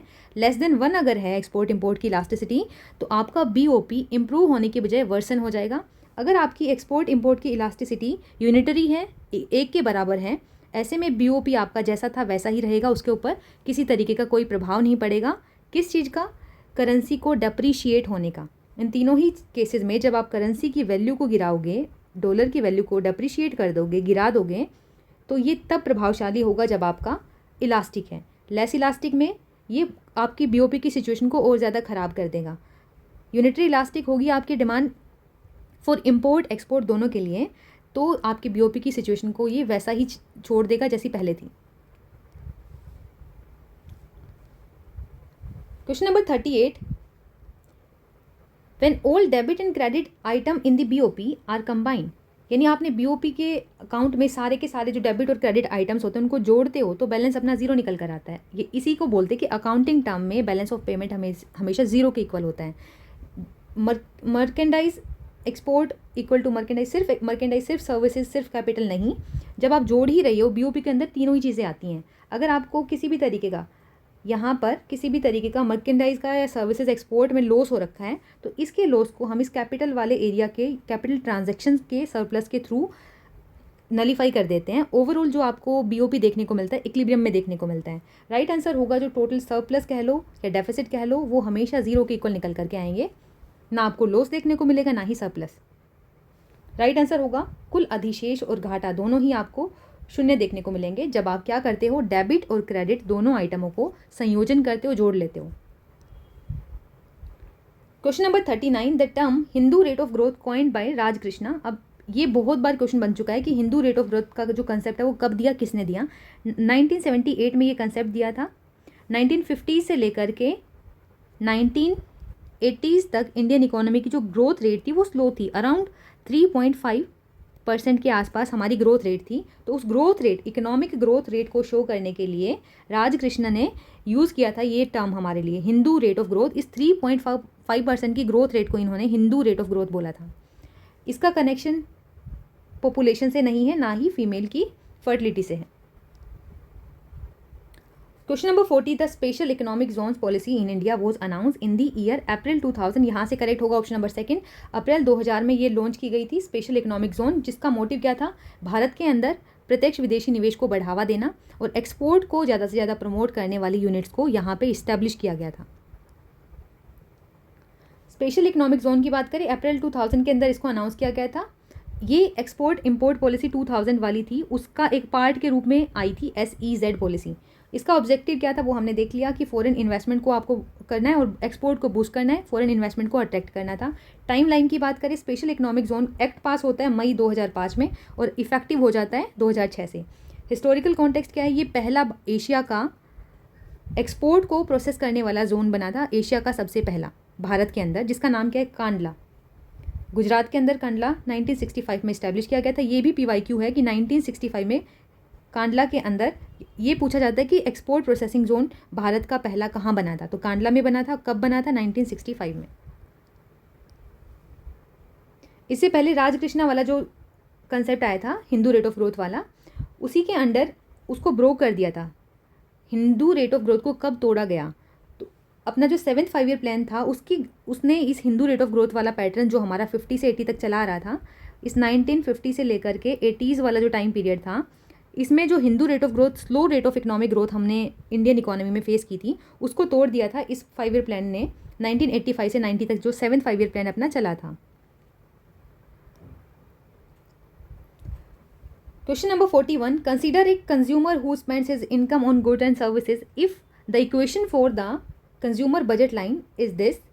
स्लोप ऑफ इंडिफरेंस कर्व हमें बताना है, जबकि कंज्यूमर का बजट लाइन आपको दे रखी है और हमें पता है इक्विलिब्रियम के केस में आपको क्या देखने को मिलता है, ये बजट लाइन का स्लोप और ये आपका IC का स्लोप, ये दोनों एक दूसरे के टेंजेंट हो जाते हैं, यानी दोनों का स्लोप सेम होता है। जो इंडिफरेंस कर्व का स्लोप होगा वही हमारा बजट लाइन का भी स्लोप होगा। जबकि बजट लाइन हमें गिवन है तो यहाँ से हमें क्या दिख रहा है साफ साफ, इस बजट लाइन के अंदर G इज इक्वल टू, ये आपका 500 है, 200 नहीं 500 आपका ये कांस्टेंट है -2s, यहाँ पे s आपका वेरिएबल है और जो वेरिएबल के साथ होता है ये आपका स्लोप डिनोट करता है। -2 यहाँ पे स्लोप होगा, दोनों का ही इंडिफरेंस कर्व का भी -2 होगा, क्योंकि इक्विलिब्रियम के केस में दोनों का स्लोप इक्वल हो जाता है, दोनों एक दूसरे के टेंजेंट हो जाते हैं, तो स्लोप यहाँ पर इक्वल होता है जो कि -2 है। ये हमें कैसे पता चला? हमारी ये बजट लाइन की इक्वेशन के थ्रू हमें पता चला कि स्लोप -2 है।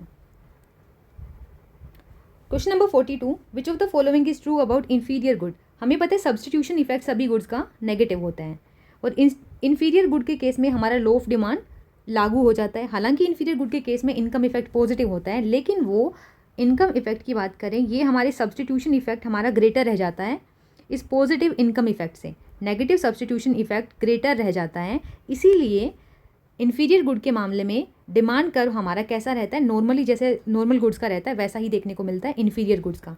करेक्ट ऑप्शन होगा option number second, in substitution effect greater than income effect in case of inferior good. घटिया वस्तु हीन वस्तु के मामले में प्रतिस्थापन प्रभाव आय प्रभाव से ज़्यादा होता है।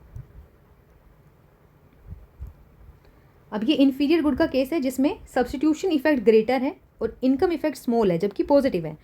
इनकम इफेक्ट दो केसेस में पॉजिटिव रहता है। ये TR जैन के अकॉर्डिंग मैं बता रही हूँ कि income effect positive, substitution effect negative. अब इनकम इफेक्ट पॉजिटिव हमारी दो गुड के केस में रहता है, गिवन गुड और inferior good. Substitution effect negative और सब्सटीट्यूशन इफेक्ट दोनों गिवन गुड के केस में भी और इन्फीरियर के केस में भी नेगेटिव रहता है, लेकिन ग्रेटर कहाँ देखने को मिलता है? इन्फीरियर के केस में सब्सटीट्यूशन इफेक्ट ग्रेटर है, इसीलिए इन्फीरियर गुड के केस में लॉ ऑफ डिमांड लागू होता है। Question number 43, which of the following will not reflect as parallel shift in the budget line given unequal prices of two goods. आपको दो good के प्राइस दे रखे हैं, दोनों गुड्स के प्राइस सेम नहीं है, अनइक्वल हैं। ऐसे में पैरेलल शिफ्ट, बजट लाइन आपकी पैरेलली शिफ्ट होगी, बिल्कुल एक दूसरे के पैरेलल ऊपर जाएगी। इनमें से कौन सा ऐसा है जिसकी वजह से पैरेलल शिफ्ट नहीं हो सकती? अब आप प्राइसेस को दुगना कर दो। पहले यहाँ पे नीचे वाली बजट लाइन में इसका 5 था, इसका 10 था, दोनों प्राइस सेम नहीं है। अब डबल करोगे तो यहाँ पर ये 5 से 10 हो जाएगा और ये 10 से 20 हो जाएगा। अभी भी रेशो सेम रहेगा, पहले रेशो 5/10 था, अब भी रेशो 10/20, ये भी 1/2 था और ये भी 1/2 रहेगा। यानी प्राइस का रेशो सेम रहना, प्राइसेस का रेशो सेम रहता है जब आपकी पैरेलल शिफ्टिंग होती है। पैरेलल शिफ्टिंग का मतलब प्राइस का रेशो सेम। तो जब आप डबल करते हो तब भी प्राइस का रेशो वही रहता है जो पहले था। Decrease in prices both the good by half, दोनों को हाफ कर दो, 5 का भी हाफ कर दो और 10 का भी हाफ कर दो। अब ऐसे में अब 5/2 और 10/2 किया, इसका रेशो लेके देखो। ये नया प्राइस आया अपना जिसको आपने हाफ किया है, 5/2 इसका रेशो लिया हमने 10/2 के साथ, तो 5/2, अब ये 2 ऊपर चला जाएगा /10, अभी भी रेशो वही रहता है जो पहले था 5/10। तो ये भी अपना शिफ्टिंग को दिखाएगा, पैरेलल शिफ्टिंग को। कौन से वाला? सेकंड वाला भी। फर्स्ट वाला भी पैरेलल शिफ्टिंग का रीज़न है, सेकंड वाला भी, और थर्ड वाला चेंज इन इनकम। जब आपकी इनकम चेंज होती है तो हो सकता है ये पैरेलल शिफ्ट को लेकर के आए। अगर आप दोनों गुड्स को सेम मात्रा को परचेज करो, इनकम के बढ़ने से अगर आप दोनों की इक्वल परचेज करना चाह रहे हो तो उस केस में देखने को मिलेगा आपको मनी इनकम के चेंज होने से पैरेलल शिफ्टिंग देखने को मिल सकती है। फोर्थ वाला, change in prices of both the goods in equal proportion. अगर आपका सेम प्रपोर्शन से चेंज हो, 5 का 5% और 10 का भी 5%, जब ये चेंज आएगा तो ऐसे में आपका जो रेशो निकल कर आएगा वो 1/2 नहीं आएगा। ऐसे में पैरेलल शिफ्टिंग जिसकी वजह से नहीं होगी वो होगा ऑप्शन नंबर 4। दोनों वस्तुओं की कीमतों में समान अनुपात में परिवर्तन होना पैरेलल शिफ्टिंग का रीज़न नहीं होता। Question number 44, total expenditure remain constant when the price fall the price elasticity of demand will be. ये अपना टोटल एक्सपेंडिचर मेथड है इलास्टिसिटी को मेजर करने का। जब आपका टोटल एक्सपेंडिचर सेम रहता है, प्राइसेस गिरे या प्राइसेस बढ़ें, टोटल एक्सपेंडिचर पहले जो जितना था उतना ही अभी रहे, तो इसको हम बोलते हैं यूनिटरी इलास्टिक डिमांड। 1 के बराबर, यहाँ से राइट होगा =1। इसको हम ग्राफिकली इस तरीके से दिखाते हैं, टोटल एक्सपेंडिचर मेथड। नीचे वाला पोर्शन <1 को दिखाता है, बीच वाला =1 और ऊपर वाला >1। यहाँ पे आपके प्राइसेस के घटने बढ़ने से, यहाँ पे प्राइसेस रहते हैं, यहाँ पे टोटल एक्सपेंडिचर रहता है। टोटल एक्सपेंडिचर प्राइस के बढ़ने से प्राइसेस यहाँ से इंक्रीज़ हुआ, टोटल एक्सपेंडिचर भी इंक्रीज़ हो। जब सेम डायरेक्शन में दोनों जाएंगे तो लेस देन 1 रहेगी। जब दोनों अपोजिट डायरेक्शन में जाएंगे यानी प्राइस के बढ़ने से एक्सपेंडिचर घटता हुआ दिखाई देगा तो less than 1 greater than 1। Less than 1 कब? जब दोनों सेम डायरेक्शन में जाएंगे, प्राइस और expenditure. Question number 45, two goods X and Y are substitutes if the cross price elasticity of demand is. दोनों गुड एक दूसरे के सब्सटीट्यूट होंगे, जबकि इससे पहले EMRS का 22 तारीख को जो पेपर हुआ था उसमें भी क्रॉस प्राइस इलास्टिसिटी पूछी गई थी। पॉजिटिव देखने को मिलती है हमें जब हमारी दो गुड्स एक दूसरे की सब्सटीट्यूट होती है, प्रतिस्थानापन होती हैं एक दूसरे की, तो उनकी जो क्रॉस प्राइस इलास्टिसिटी यानी तिरछी लोच देखने को मिलती है हमें, वो पॉजिटिव देखने को मिलेगी, यानी ग्रेटर देन 0 होंगी, 0 से बड़ी होंगी, 1 2 कितनी भी हो सकती है, लेकिन ग्रेटर देन 0 पॉजिटिव नंबर देखने को मिलेगा हमें प्रतिस्थानापन के केस में। Question number 46, when the quantity demand of A commodity increase, किसी वस्तु की मांगी गई मात्रा बढ़ती है क्योंकि उसकी खुद का प्राइस ही गिर गया था। खुद के प्राइसेस के घटने या बढ़ने से जो मात्रा में मांगी गई मात्रा में परिवर्तन आता है, उस परिवर्तन को हम विस्तार या संकुचन कहते हैं। अभी यहाँ पर इन्होंने कीमत को गिराया है, फॉल इन प्राइस देखने को मिला आपको, तो ऐसे में एक्सपेंशन इन डिमांड कहेंगे, इसको हम मांग का विस्तार कहेंगे। ऑप्शन 3 करेक्ट हो जाएगा। डिक्रीज और इंक्रीज की बात करें, कॉन्ट्रैक्शन ये नहीं होगा, क्योंकि कॉन्ट्रैक्शन होता अगर कीमत बढ़ती। डिक्रीज इन डिमांड जब होता जब मांग के अलावा अन्य जो तत्व हैं उनका हमारी मांग के फेवर में, मांग के अगेंस्ट चेंज आता। Which of the following demand curve slope upward from left to right, left से राइट ऊपर की तरफ जाता हुआ डिमांड कर्व देखने को मिलता है गिफिन गुड्स के मामले में। इसको हम एक्सेप्शन भी मान सकते हैं कि लो ऑफ डिमांड के एक्सेप्शन कौन कौन से होते हैं।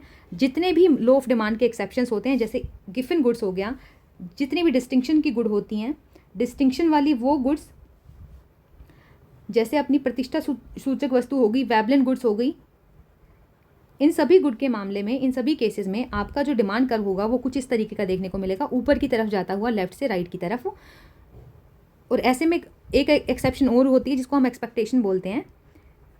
जो कंज्यूमर की एक्सपेक्टेशंस होती हैं, अगर वो ऐसी हैं कि कीमत के गिरने पर भी कंज्यूमर अपनी डिमांड को नहीं बढ़ाएगा,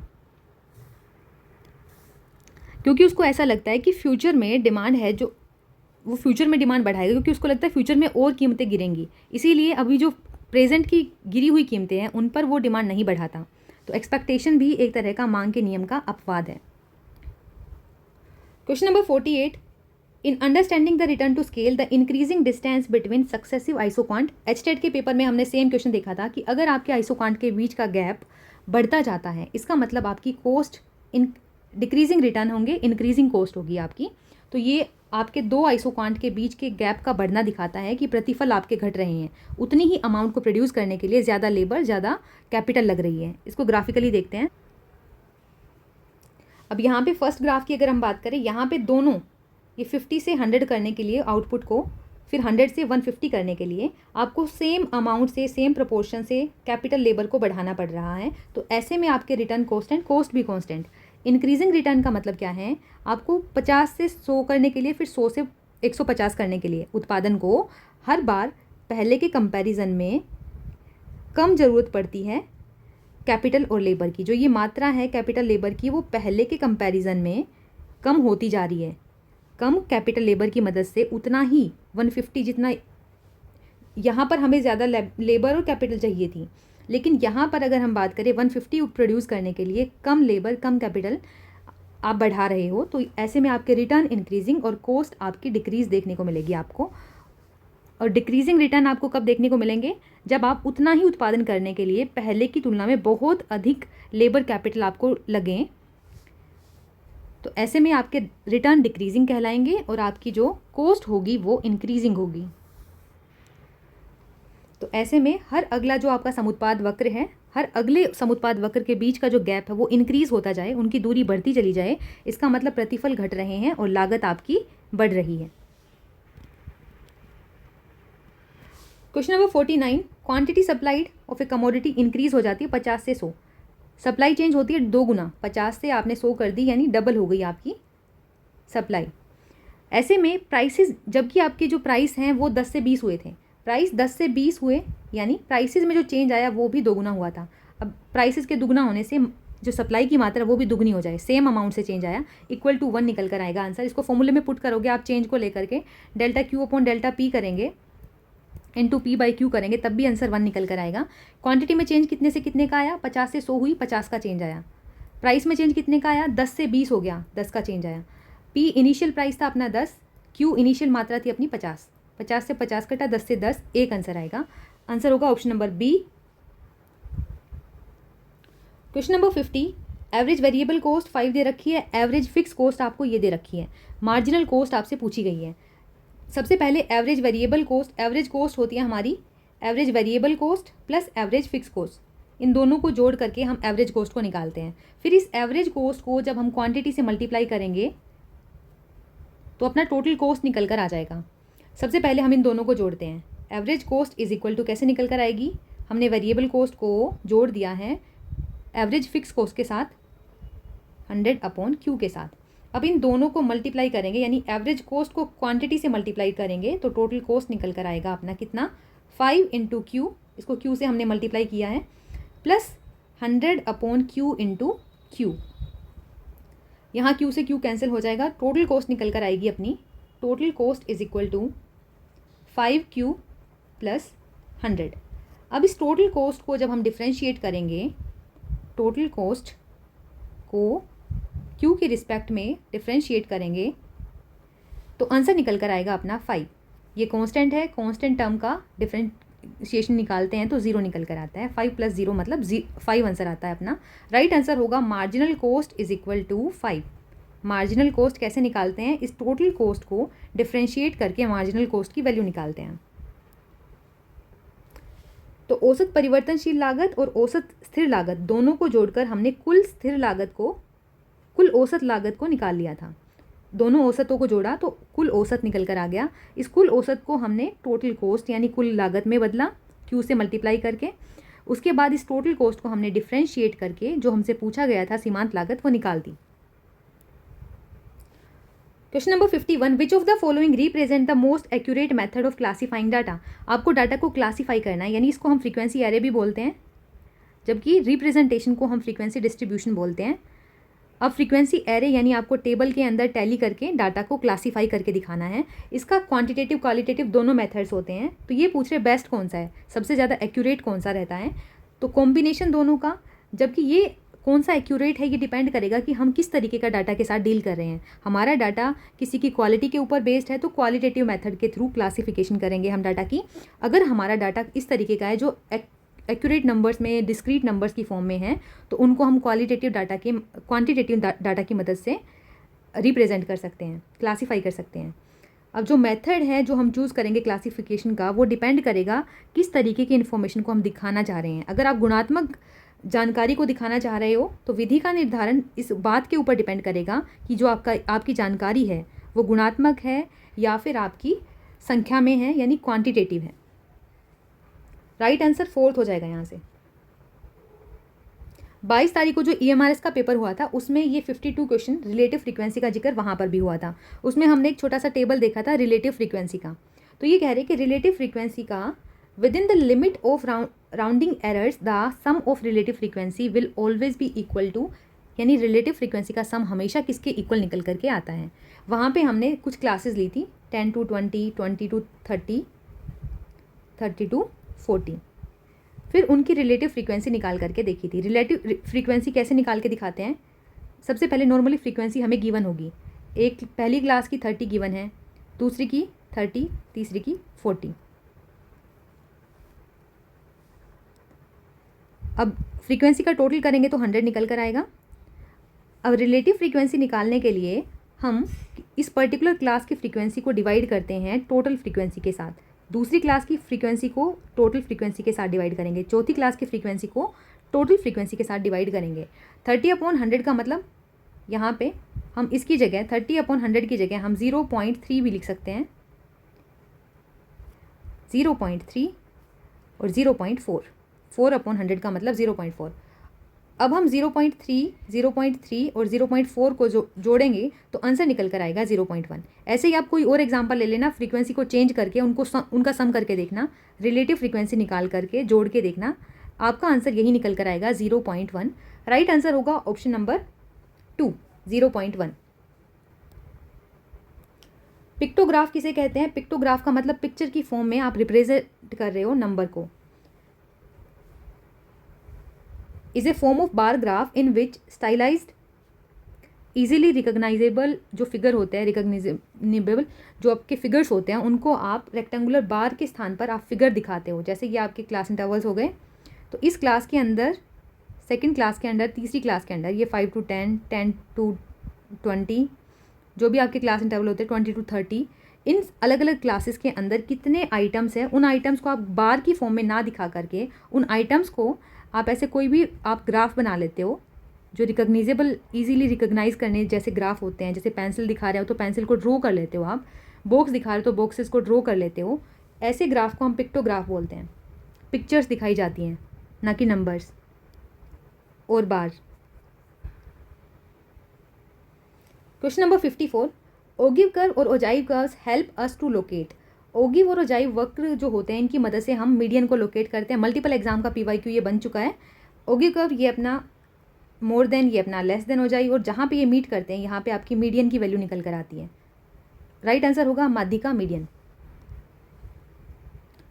question number 55, when dealing with quantities that change over a period of time, ऐसी क्वांटिटी जो over a period of time change हो जाती है, ये हम इंडेक्स नंबर की डेफिनेशन के अंदर भी पढ़ते हैं। इंडेक्स नंबर क्या करता है, आपकी वेरिएबल के अंदर जो चेंज आता है over a period of time, उसको मेज़र करने का काम इंडेक्स नंबर करता है।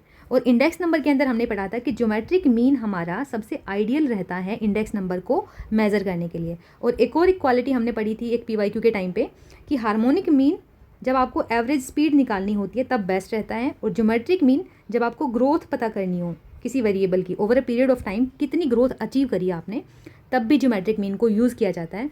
और आप उसको इंडेक्स नंबर के एंगल से भी देख सकते हो। तो इंडेक्स नंबर के लिए अप्रोप्रिएट रहता है सबसे ज़्यादा ज्योमेट्रिक मीन, ज्यामितीय माध्य हमारा सबसे ज़्यादा अप्रोप्रिएट रहेगा। अगर आपको समय के साथ बदलाव को देखना, मात्राओं के अंदर आने वाला कितना बदलाव हुआ, उसके लिए सबसे अच्छा जो मेज़र रहता है वो रहेगा अपना ज्यामितीय माध्य। Question number 56, which of the following empirical relationship given by Karl Pearson hold true for a moderately skewed distribution. Karl Pearson ने मॉडरेटली स्क्यूड डिस्ट्रीब्यूशन के लिए ये रिलेशनशिप दिया था कि आपका मोड इक्वल निकल के आएगा 3 मीडियन माइनस 2 मीन के। अब इसी रिलेशनशिप को थोड़ा सा और एक्सपेंड करके देखेंगे। दोनों साइड माइनस करेंगे मीन को, मोड माइनस मीन करेंगे, और 3 मीडियन इस साइड भी हम माइनस कर देते हैं मीन। दोनों साइड हमने माइनस मीन लिया, अभी भी वही वैल्यू रहेंगी जो पहले थी।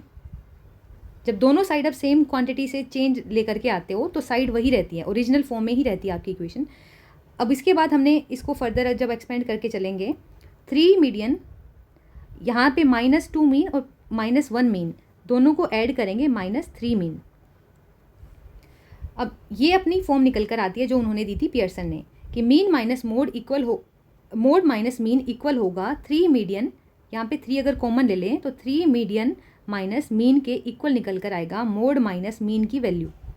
अब ऐसा हमें इन सभी ऑप्शन में से किसी भी ऑप्शन में गिवन है नहीं, तो इसको चेंज करने के लिए इसी इक्वेशन को थोड़ा सा और एक्सपेंड करेंगे। इस पूरी इक्वेशन को हम माइनस के साथ मल्टीप्लाई और कर देंगे -1, इधर की तरफ भी हम -1 करेंगे, तो आंसर निकल कर आएगा माइनस मोड प्लस मीन। इसको हम मीन माइनस मोड भी बोल सकते हैं। इधर जब मल्टीप्लाई करेंगे तो -3 अंदर जाएगा, माइनस का मीन हो जाएगा और प्लस का माइनस का मीडियन हो जाएगा, और प्लस का आपका मीन वैल्यू हो जाएगी। ये माइनस और माइनस दोनों प्लस में कन्वर्ट हो जाएंगे।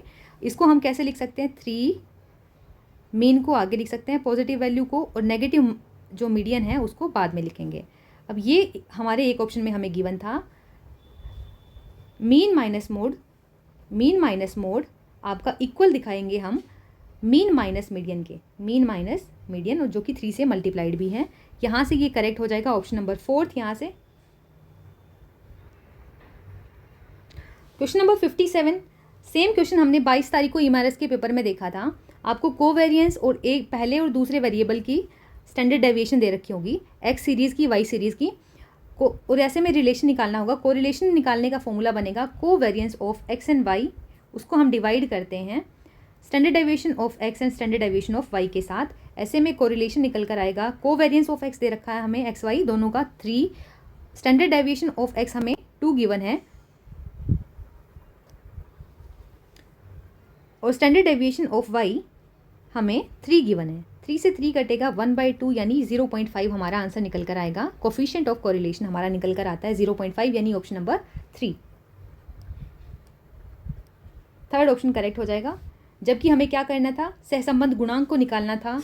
कोवेरिएंस आपको दे रखा था, सहप्रसरण आपको दे रखा था, एक्स और वाई दोनों के आपको मानक विचलन भी दे रखे थे। 58th question, if the price in 2025-26, ये आपके प्राइसेस हैं 12 और 20। क्वांटिटीज़ आपकी 25 और 26 की दो क्वांटिटीज़ दे रखी है, 25 में 50 और 26 के लिए 100। Using the aggregate expenditure method, अब सीपीआई को निकालने के एग्रीगेट एक्सपेंडिचर मेथड, एक फैमिली बजटिंग मेथड, दो मेथड होते हैं जिनकी मदद से हम सीपीआई को निकालते हैं। यहाँ पे हमें सीपीआई को निकाल के दिखाना है वेटेड एग्रीगेट मेथड, इसी को हम एग्रीगेट एक्सपेंडिचर मेथड बोलते हैं। और ये फॉर्मूला हमारा बेस्ड होता है लास्पेयर के फॉर्मूले के ऊपर। लास्पेयर का जो इंडेक्स नंबर होता है उसके ऊपर बेस्ड होता है, जिसमें हम क्या करते हैं, ये आपका प्राइस रिलेटिव हो गया P/σ P0। इस प्राइस रिलेटिव को बेस ईयर की क्वांटिटीज़ के साथ मल्टीप्लाई करते हैं। अब यहाँ पे इस फॉर्मूले के अंदर इनटू 100 भी चलेगा। इस फॉर्मूले के अंदर वैल्यूज़ को पुट करेंगे। P1 मतलब करंट ईयर यानी 2026 हमारा, इन्होंने बोला करंट ईयर आपको 2026 को यूज़ करना है, क्वेश्चन के अंदर हमें गिवन है। अब हम P1 का मतलब 2026 के प्राइस, Q0 का मतलब 2025 की क्वांटिटी, P0 का मतलब 2025 के प्राइस, Q0 का मतलब 2025 की क्वांटिटी, वैल्यूज़ रखते हैं फॉर्मूले में।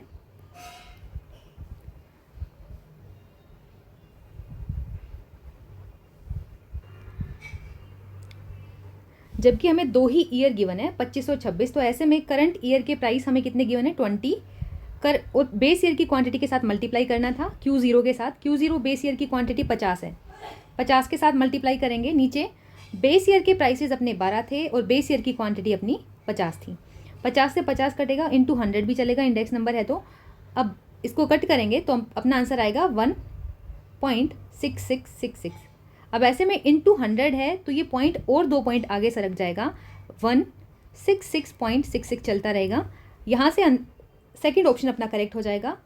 सीपीआई की वैल्यू निकालने के दो फॉर्मूले हैं, price relate aggregate expenditure method और आपका family budgeting method. Family budgeting method में हम σR/W/σW करते हैं।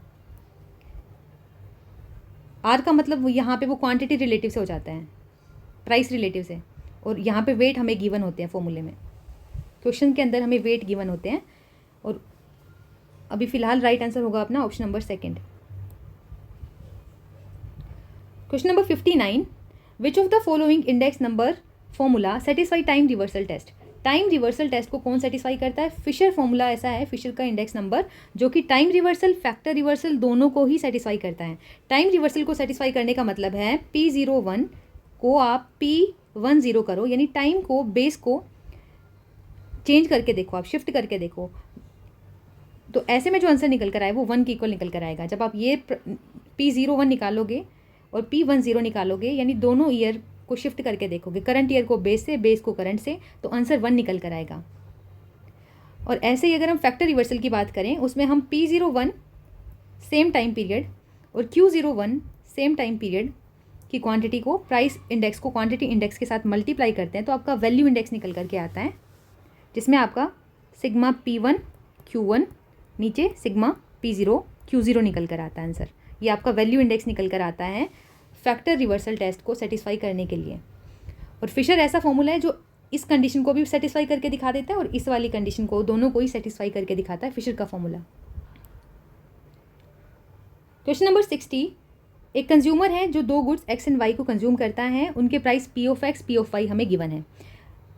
अब मनी इनकम कंज्यूमर की M के इक्वल है। ऐसे में मार्शल की यूटिलिटी एनालिसिस के बेसिस पर इक्विलिब्रियम कहाँ पे होगा, जहाँ पे वो मार्शल हो या फिर कोई और कंज्यूमर की थियरी हो, हम यही मान के चलते कंज्यूमर अपनी इनकम को बचाएगा नहीं, पूरी की पूरी इनकम को स्पेंड कर देगा, ठीक है, लास्ट में इन्होंने यही बोला है। तो ऐसे में कंज्यूमर के इक्विलिब्रियम की कंडीशन क्या होती है, मार्शल कहते हैं कि मार्जिनल यूटिलिटी, जब आपके सामने सिर्फ एक ही गुड है, गुड 1, ये पहला केस है जब हम सिर्फ एक वस्तु की बात करते हैं जो कि x है। गुड 1 के केस में marginal utility of x is equal to price of x is equal to money income of the consumer. इसी फॉर्मूले को हम ऐसे भी लिख सकते थे, marginal utility of x upon price of x is equal to money income of the consumer. अब सेकंड केस, जब आपके सामने दो वस्तु आ चुकी है, गुड 1 एंड गुड 2, आपके सामने दो वस्तु हैं। दो वस्तु के केस में इक्विलिब्रियम कहाँ पे डिसाइड होगा, जहाँ पे marginal utility of x upon marginal utility of y equal to price of x price of Y का रेशो, और ये इक्वल होंगे money income of the consumer के। अब यहाँ पे मनी इनकम इक्वल नहीं दे रखी किसी भी फॉर्मूले में, लेकिन यहाँ पे अगर हम लास्ट फॉर्मूले की बात करें, ये पी ऑफ वाई इसके साथ मल्टीप्लाई में चला जाएगा एम यू ऑफ एक्स के साथ, और ये एम यू ऑफ वाई यहाँ से पी ऑफ एक्स के साथ मल्टीप्लाई में चला जाए, तो ये फॉर्मूला अपना फोर्थ वाला इसी फॉर्मूले को डिपिक्ट करता है। फोर्थ ऑप्शन करेक्ट होगा अपना, ये फोर्थ वाला ऑप्शन यहाँ से उसी फॉर्मूले को थोड़ा सा इन्होंने एक्सपेंड करके इस तरीके से लिख रखा है। ये इनकरेक्ट होगा क्योंकि एम यू ऑफ एक्स और पी ऑफ वाई ना होकर के अगर यहाँ पे पी ऑफ एक्स होता, यहाँ पे एम यू ऑफ वाई के साथ नीचे पी ऑफ वाई होता, तब ये करेक्ट हो जाता हमारा। प्राइस ऑफ एक्स और वाई दोनों एक दूसरे के इक्वल हों, ये पार्शियल कंडीशन है। प्राइसेस भी इक्वल होने चाहिए, प्राइस का रेशो इक्वल होना चाहिए एम यू के रेशो के साथ, एम यू के रेशोज़ के साथ प्राइस का रेशो इक्वल होना चाहिए। यहाँ पे वाई आएगा, यहाँ से राइट ऑप्शन अपना फोर्थ होगा। सिर्फ मार्जिनल यूटिलिटी का इक्वल हो जाना ज़रूरी नहीं है, आपकी मार्जिनल यूटिलिटी प्राइस रेशो के इक्वल होनी चाहिए। 60th का राइट आंसर फोर्थ है। अब ये सब्जेक्टिव पेपर, इसमें 10 क्वेश्चन हमारे सामने थे, हर क्वेश्चन एक क्वेश्चन 4 मार्क्स के लिए था, और 10 टोटल हमारे पास 10 क्वेश्चन थे, 40 मार्क्स का सब्जेक्टिव पेपर था। फर्स्ट क्वेश्चन में हमें बोला गया था कि वेरिएबल डिस्क्रीट है या फिर कॉन्टिन्यूस है, ये हमें छांटने थे। कुछ वेरिएबल्स दे रखे थे, जैसे डायमीटर ऑफ बॉल, एक बॉल का डायमीटर आपको मेज़र करना है। डायमीटर को मेज़र करोगे तो वो डेसिमल नंबर में भी निकल करके आ सकता है, 0.25 भी हो सकता है, 5.5 भी हो सकता है। डेसिमल नंबर में होने का मतलब वो वेरिएबल आपका कॉन्टिन्यूस है, तो यहाँ से इसका आंसर कॉन्टिन्यूस बनेगा। सेकंड वाले में नंबर ऑफ बेड कितने हैं हॉस्पिटल में, ये होल नंबर निकल कर आएगा, और डिस्क्रीट नंबर निकल कर आएगा। ये हमारा डिस्क्रीट नंबर जिसको आप कंप्लीट 1, 2, 25 एक कंप्लीट नंबर की फॉर्म में शो कर सकते हो, ना कि पॉइंट में। कंटिन्यूस वेरिएबल आपके डेसिमल फ्रैक्शन में निकल कर आएंगे। अब यहाँ पे लेंथ देखना है, नीडल की आपको लेंथ मेज़र करनी है। ज़रूरी नहीं है कि लेंथ आपकी होल नंबर में हो, वो डेसिमल में भी निकल कर आ सकती है, तो ये कॉन्टिन्यूस होएगा। हाउस होल्ड का साइज़ का मतलब आपके फैमिली मेम्बर एक पर्टिकुलर हाउस होल्ड के अंदर कितने हैं, उसको हम साइज़ ऑफ हाउस होल्ड बोलते हैं, और फैमिली मेम्बर्स को हम एक होल नंबर के अंदर एक्सप्लेन कर सकते हैं, 5 हैं, 4 हैं, तो ये आपका डिस्क्रीट हो जाएगा। इसको एक्सप्रेस करेंगे एक डिस्क्रीट वेरिएबल की फॉर्म में। थर्ड वाले को एक्सप्रेस करेंगे हम कॉन्टिन्यूस वेरिएबल की फॉर्म में। सेकंड वाले को डिस्क्रीट वेरिएबल की फॉर्म में शो करेंगे, और फर्स्ट वाले को हम कॉन्टिन्यूस वेरिएबल की फॉर्म में शो कर सकते हैं। सेकंड क्वेश्चन में आपको कंज्यूमर इक्विलिब्रियम की कंडीशन बतानी थी, मार्शियल यूटिलिटी एनालिसिस। मार्शियल यानी आपका कार्डिनल एनालिसिस, कार्डिनल यानी आप यूटिलिटी को मेज़र कर सकते हो नंबर की फॉर्म में, कितने यूटिल्स आपको मिली ये आप एक्सप्रेस कर सकते हो। और यहाँ पे मार्शल की वही आपके 2 गुड केस बन जाएगा। गुड 1 केस में एम यू आपकी एक्स की मार्जिनल यूटिलिटी उसके प्राइस की इक्वल होगी, या फिर हम कह सकते हैं M U of x P of x equal होगा आपकी मनी इनकम के। सेकंड, जब आपके सामने 2 वस्तु होगी तो M U of X M U of Y का ratio price of x price of Y के रेशो के इक्वल होगा, या फिर ये मनी इनकम के इक्वल होंगे, दोनों का रेशो। थर्ड क्वेश्चन के अंदर आपको बताना था relationship average cost marginal cost का शॉर्ट रन के अंदर। ऐसे कर्व बनाएंगे, एमयू के मिनिमम एसी के मिनिमम से कटता हुआ आपका एमसी कर्व जाएगा। शॉर्ट रन के अंदर आपको क्या देखने को मिलता है, मार्जिनल कॉस्ट और एवरेज कॉस्ट के बीच का रिलेशनशिप शो करना था कि जब एसी आपकी गिरती है तो एमसी आपकी गिर के बढ़ने लगती है। और भी बहुत सारे पॉइंट बनेंगे। नेक्स्ट क्वेश्चन देखते हैं। क्रेडिट क्रिएशन किसे कहते हैं? इनिशियल डिपॉजिट आएंगे बैंक के पास, क्रेडिट क्रिएशन के अंदर इनिशियल डिपॉजिट आएंगे, उसके बाद फिर इनिशियल डिपॉजिट को फिर से लेंडिंग पे देगा बैंक, उसके बाद लेंडिंग पे देने के बाद फिर से बैंक के पास उस लेंडिंग अमाउंट को कंज्यूमर को जो भी बोरोवर है उसको डिपॉजिट कराना होगा। फिर से डिपॉजिट आएंगे, इन डिपॉजिट में से कुछ मिनिमम अपने पास रख के फिर से वो बैंक फर्दर क्या करेगा, फिर से लेंडिंग करना शुरू कर देगा। और ये लेंडिंग की प्रोसेस, क्रेडिट क्रिएशन की प्रोसेस तब तक चलती रहेगी जब तक कि आपकी जो इनिशियल जो ये डिपॉजिट्स थी ना, ये पूरी की पूरी एग्जॉस्ट नहीं हो जाती, तब तक ये प्रोसेस चलती रहेगी। हमें ये समझाना था। नेक्स्ट करते हैं। क्वेश्चन नंबर 5 में हमें equilibrium level of national income निकालनी थी, जबकि हमें ये सब कुछ गिवन थी इन्फॉर्मेशन। अब y is equal to C plus I plus G के इक्वल होती है। कंजम्पशन हमें फंक्शन दे रखा था y is equal to 100 plus 0.75। Y d मतलब डिस्पोजेबल इनकम किसके इक्वल होती है, इनकम में से टैक्स निकाल दोगे तो डिस्पोजेबल इनकम निकल कर आ जाएगी। अब हम इनकम में से माइनस करते हैं टैक्स, जो कि हमें कितना गिवन था 100, ये टैक्स हमें यहाँ पर 100 गिवन था। अब ये आपका हुआ कंजम्पशन फंक्शन कंप्लीट। इसके अंदर जोड़ेंगे हम इन्वेस्टमेंट जो कि 200 थी, गवर्नमेंट एक्सपेंडिचर जो कि 150 था। 200 और 150 को जोड़ेंगे तो यहाँ पे पीछे आया 350। आगे वाले पोर्शन को सिंप्लीफाई करते हैं। y is equal to 100 plus 0.75 y minus, अब ये 0.75 और 100 की मल्टीप्लाई करेंगे तो आंसर आएगा अपना 75।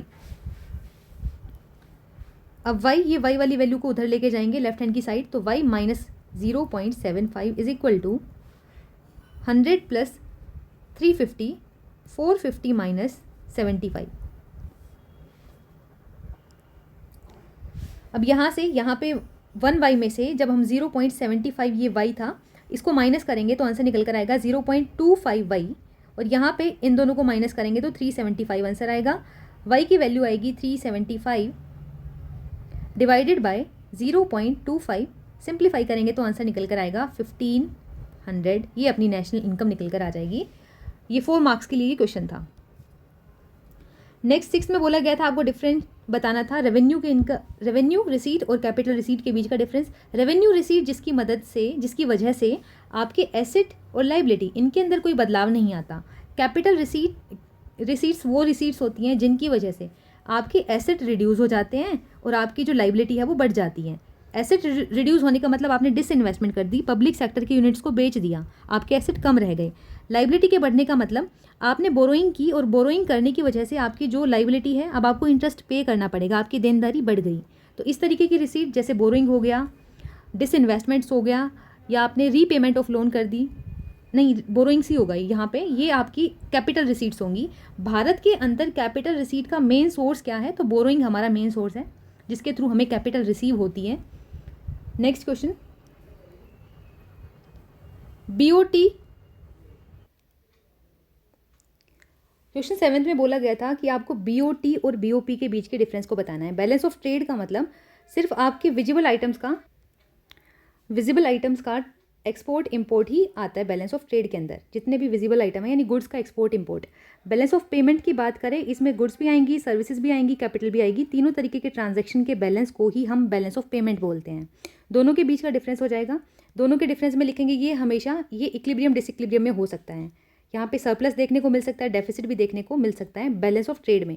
बैलेंस ऑफ पेमेंट में आपको हमेशा इक्विलिब्रियम देखने को मिलेगा, यानी एक्सपोर्ट इंपोर्ट इक्वल होंगे एक दूसरे के। अगर यहाँ पे डिसइक्विलिब्रियम होता भी है किसी तरीके का तो उसको जो अपना कैपिटल अकाउंट का जो डिसइक्विलिब्रियम है उसको गुड सर्विसेज के, और गुड सर्विसेज के डेफिसिट को कैपिटल अकाउंट के सरप्लस के थ्रू नलीफाई कर दिया जाता है। अब ये बैलेंस ऑफ ट्रेड अपना नैरो कंसेप्ट है और ये अपना एक ब्रॉडर कंसेप्ट है। बैलेंस ऑफ ट्रेड की बात करें, ये बैलेंस ऑफ ट्रेड बीओपी का ही एक पार्ट होता है, जबकि बीओपी अपने आप में बीओटी को कंसिस्ट किए हुए होता है। दोनों के बीच का डिफरेंस बताना था सिंपली। इसके बाद 8th क्वेश्चन में बोला गया था हमें बेसिक डिफरेंस बताना था मनरेगा में, जो कि 2005 का एक्ट था, और ये नया एक्ट है विकसित भारत गारंटी फॉर रोजगार आजीविका मिशन ग्रामीण इलाके के लिए। इन दोनों के बीच का बेसिक डिफरेंस, ये ओल्डर एक्ट है और ये एक नया एक्ट था रोजगार के लिए, 2025 में आया था, इसी का मॉडिफाइड रूप है ये। इन दोनों का बेसिक डिफरेंस देख लेते हैं एक बार। उसके बाद 9th और 10th की बात करें, इन दोनों क्वेश्चंस में हमारी इंडियन इकोनॉमी के सामने चैलेंजेस ज़्यादा थे, रिफॉर्म की वजह से चैलेंजेस ज़्यादा देखने को मिले हमें। तो ये वर्चू, ये दोनों ही तरीके की हमारे लिए अच्छा भी प्रूव हुआ इकोनॉमिक रिफॉर्म, लेकिन इस क्वेश्चन के अंदर हमें सिर्फ चुनौतियां बतानी थी कि रिफॉर्म करने से हमें क्या क्या चुनौतियां फेस करने को मिली थी। इकोनॉमिक रिफॉर्म 1991 वाले जो हमने अडॉप्ट किए थे उनकी वजह से ये चुनौतियां हो सकती कि हमारे ऊपर टैरिफ ज़्यादा लगे, अब हम कंपटीशन के लिए रेडी नहीं थे, हमारी इफ़िशियंसी कम थी, कंपटीशन फेस करने को हम कम रेडी थे, डेवलपिंग इकोनॉमी बनने में कितना टाइम लग गया, पार्शियलिटी थी, बायसनेस थी, ऐसे बहुत सारे पॉइंट आ जाएंगे। ये 11th NCERT से पॉइंट था। 10th में ये करंट अफेयर से हैं, ये भी करंट अफेयर से 8th और 10th। 10th में हमें टेक्सटाइल सेक्टर को कंपेयर करना था इंडिया बांग्लादेश के पोस्ट कोविड का जो टाइम पीरियड था, उस टाइम पीरियड के अकॉर्डिंग हमें बताना था इंडिया बांग्लादेश की सिचुएशन कैसी है। अब देखते हैं बेसिक डिफरेंस क्या था मनरेगा में और वीजी राम में।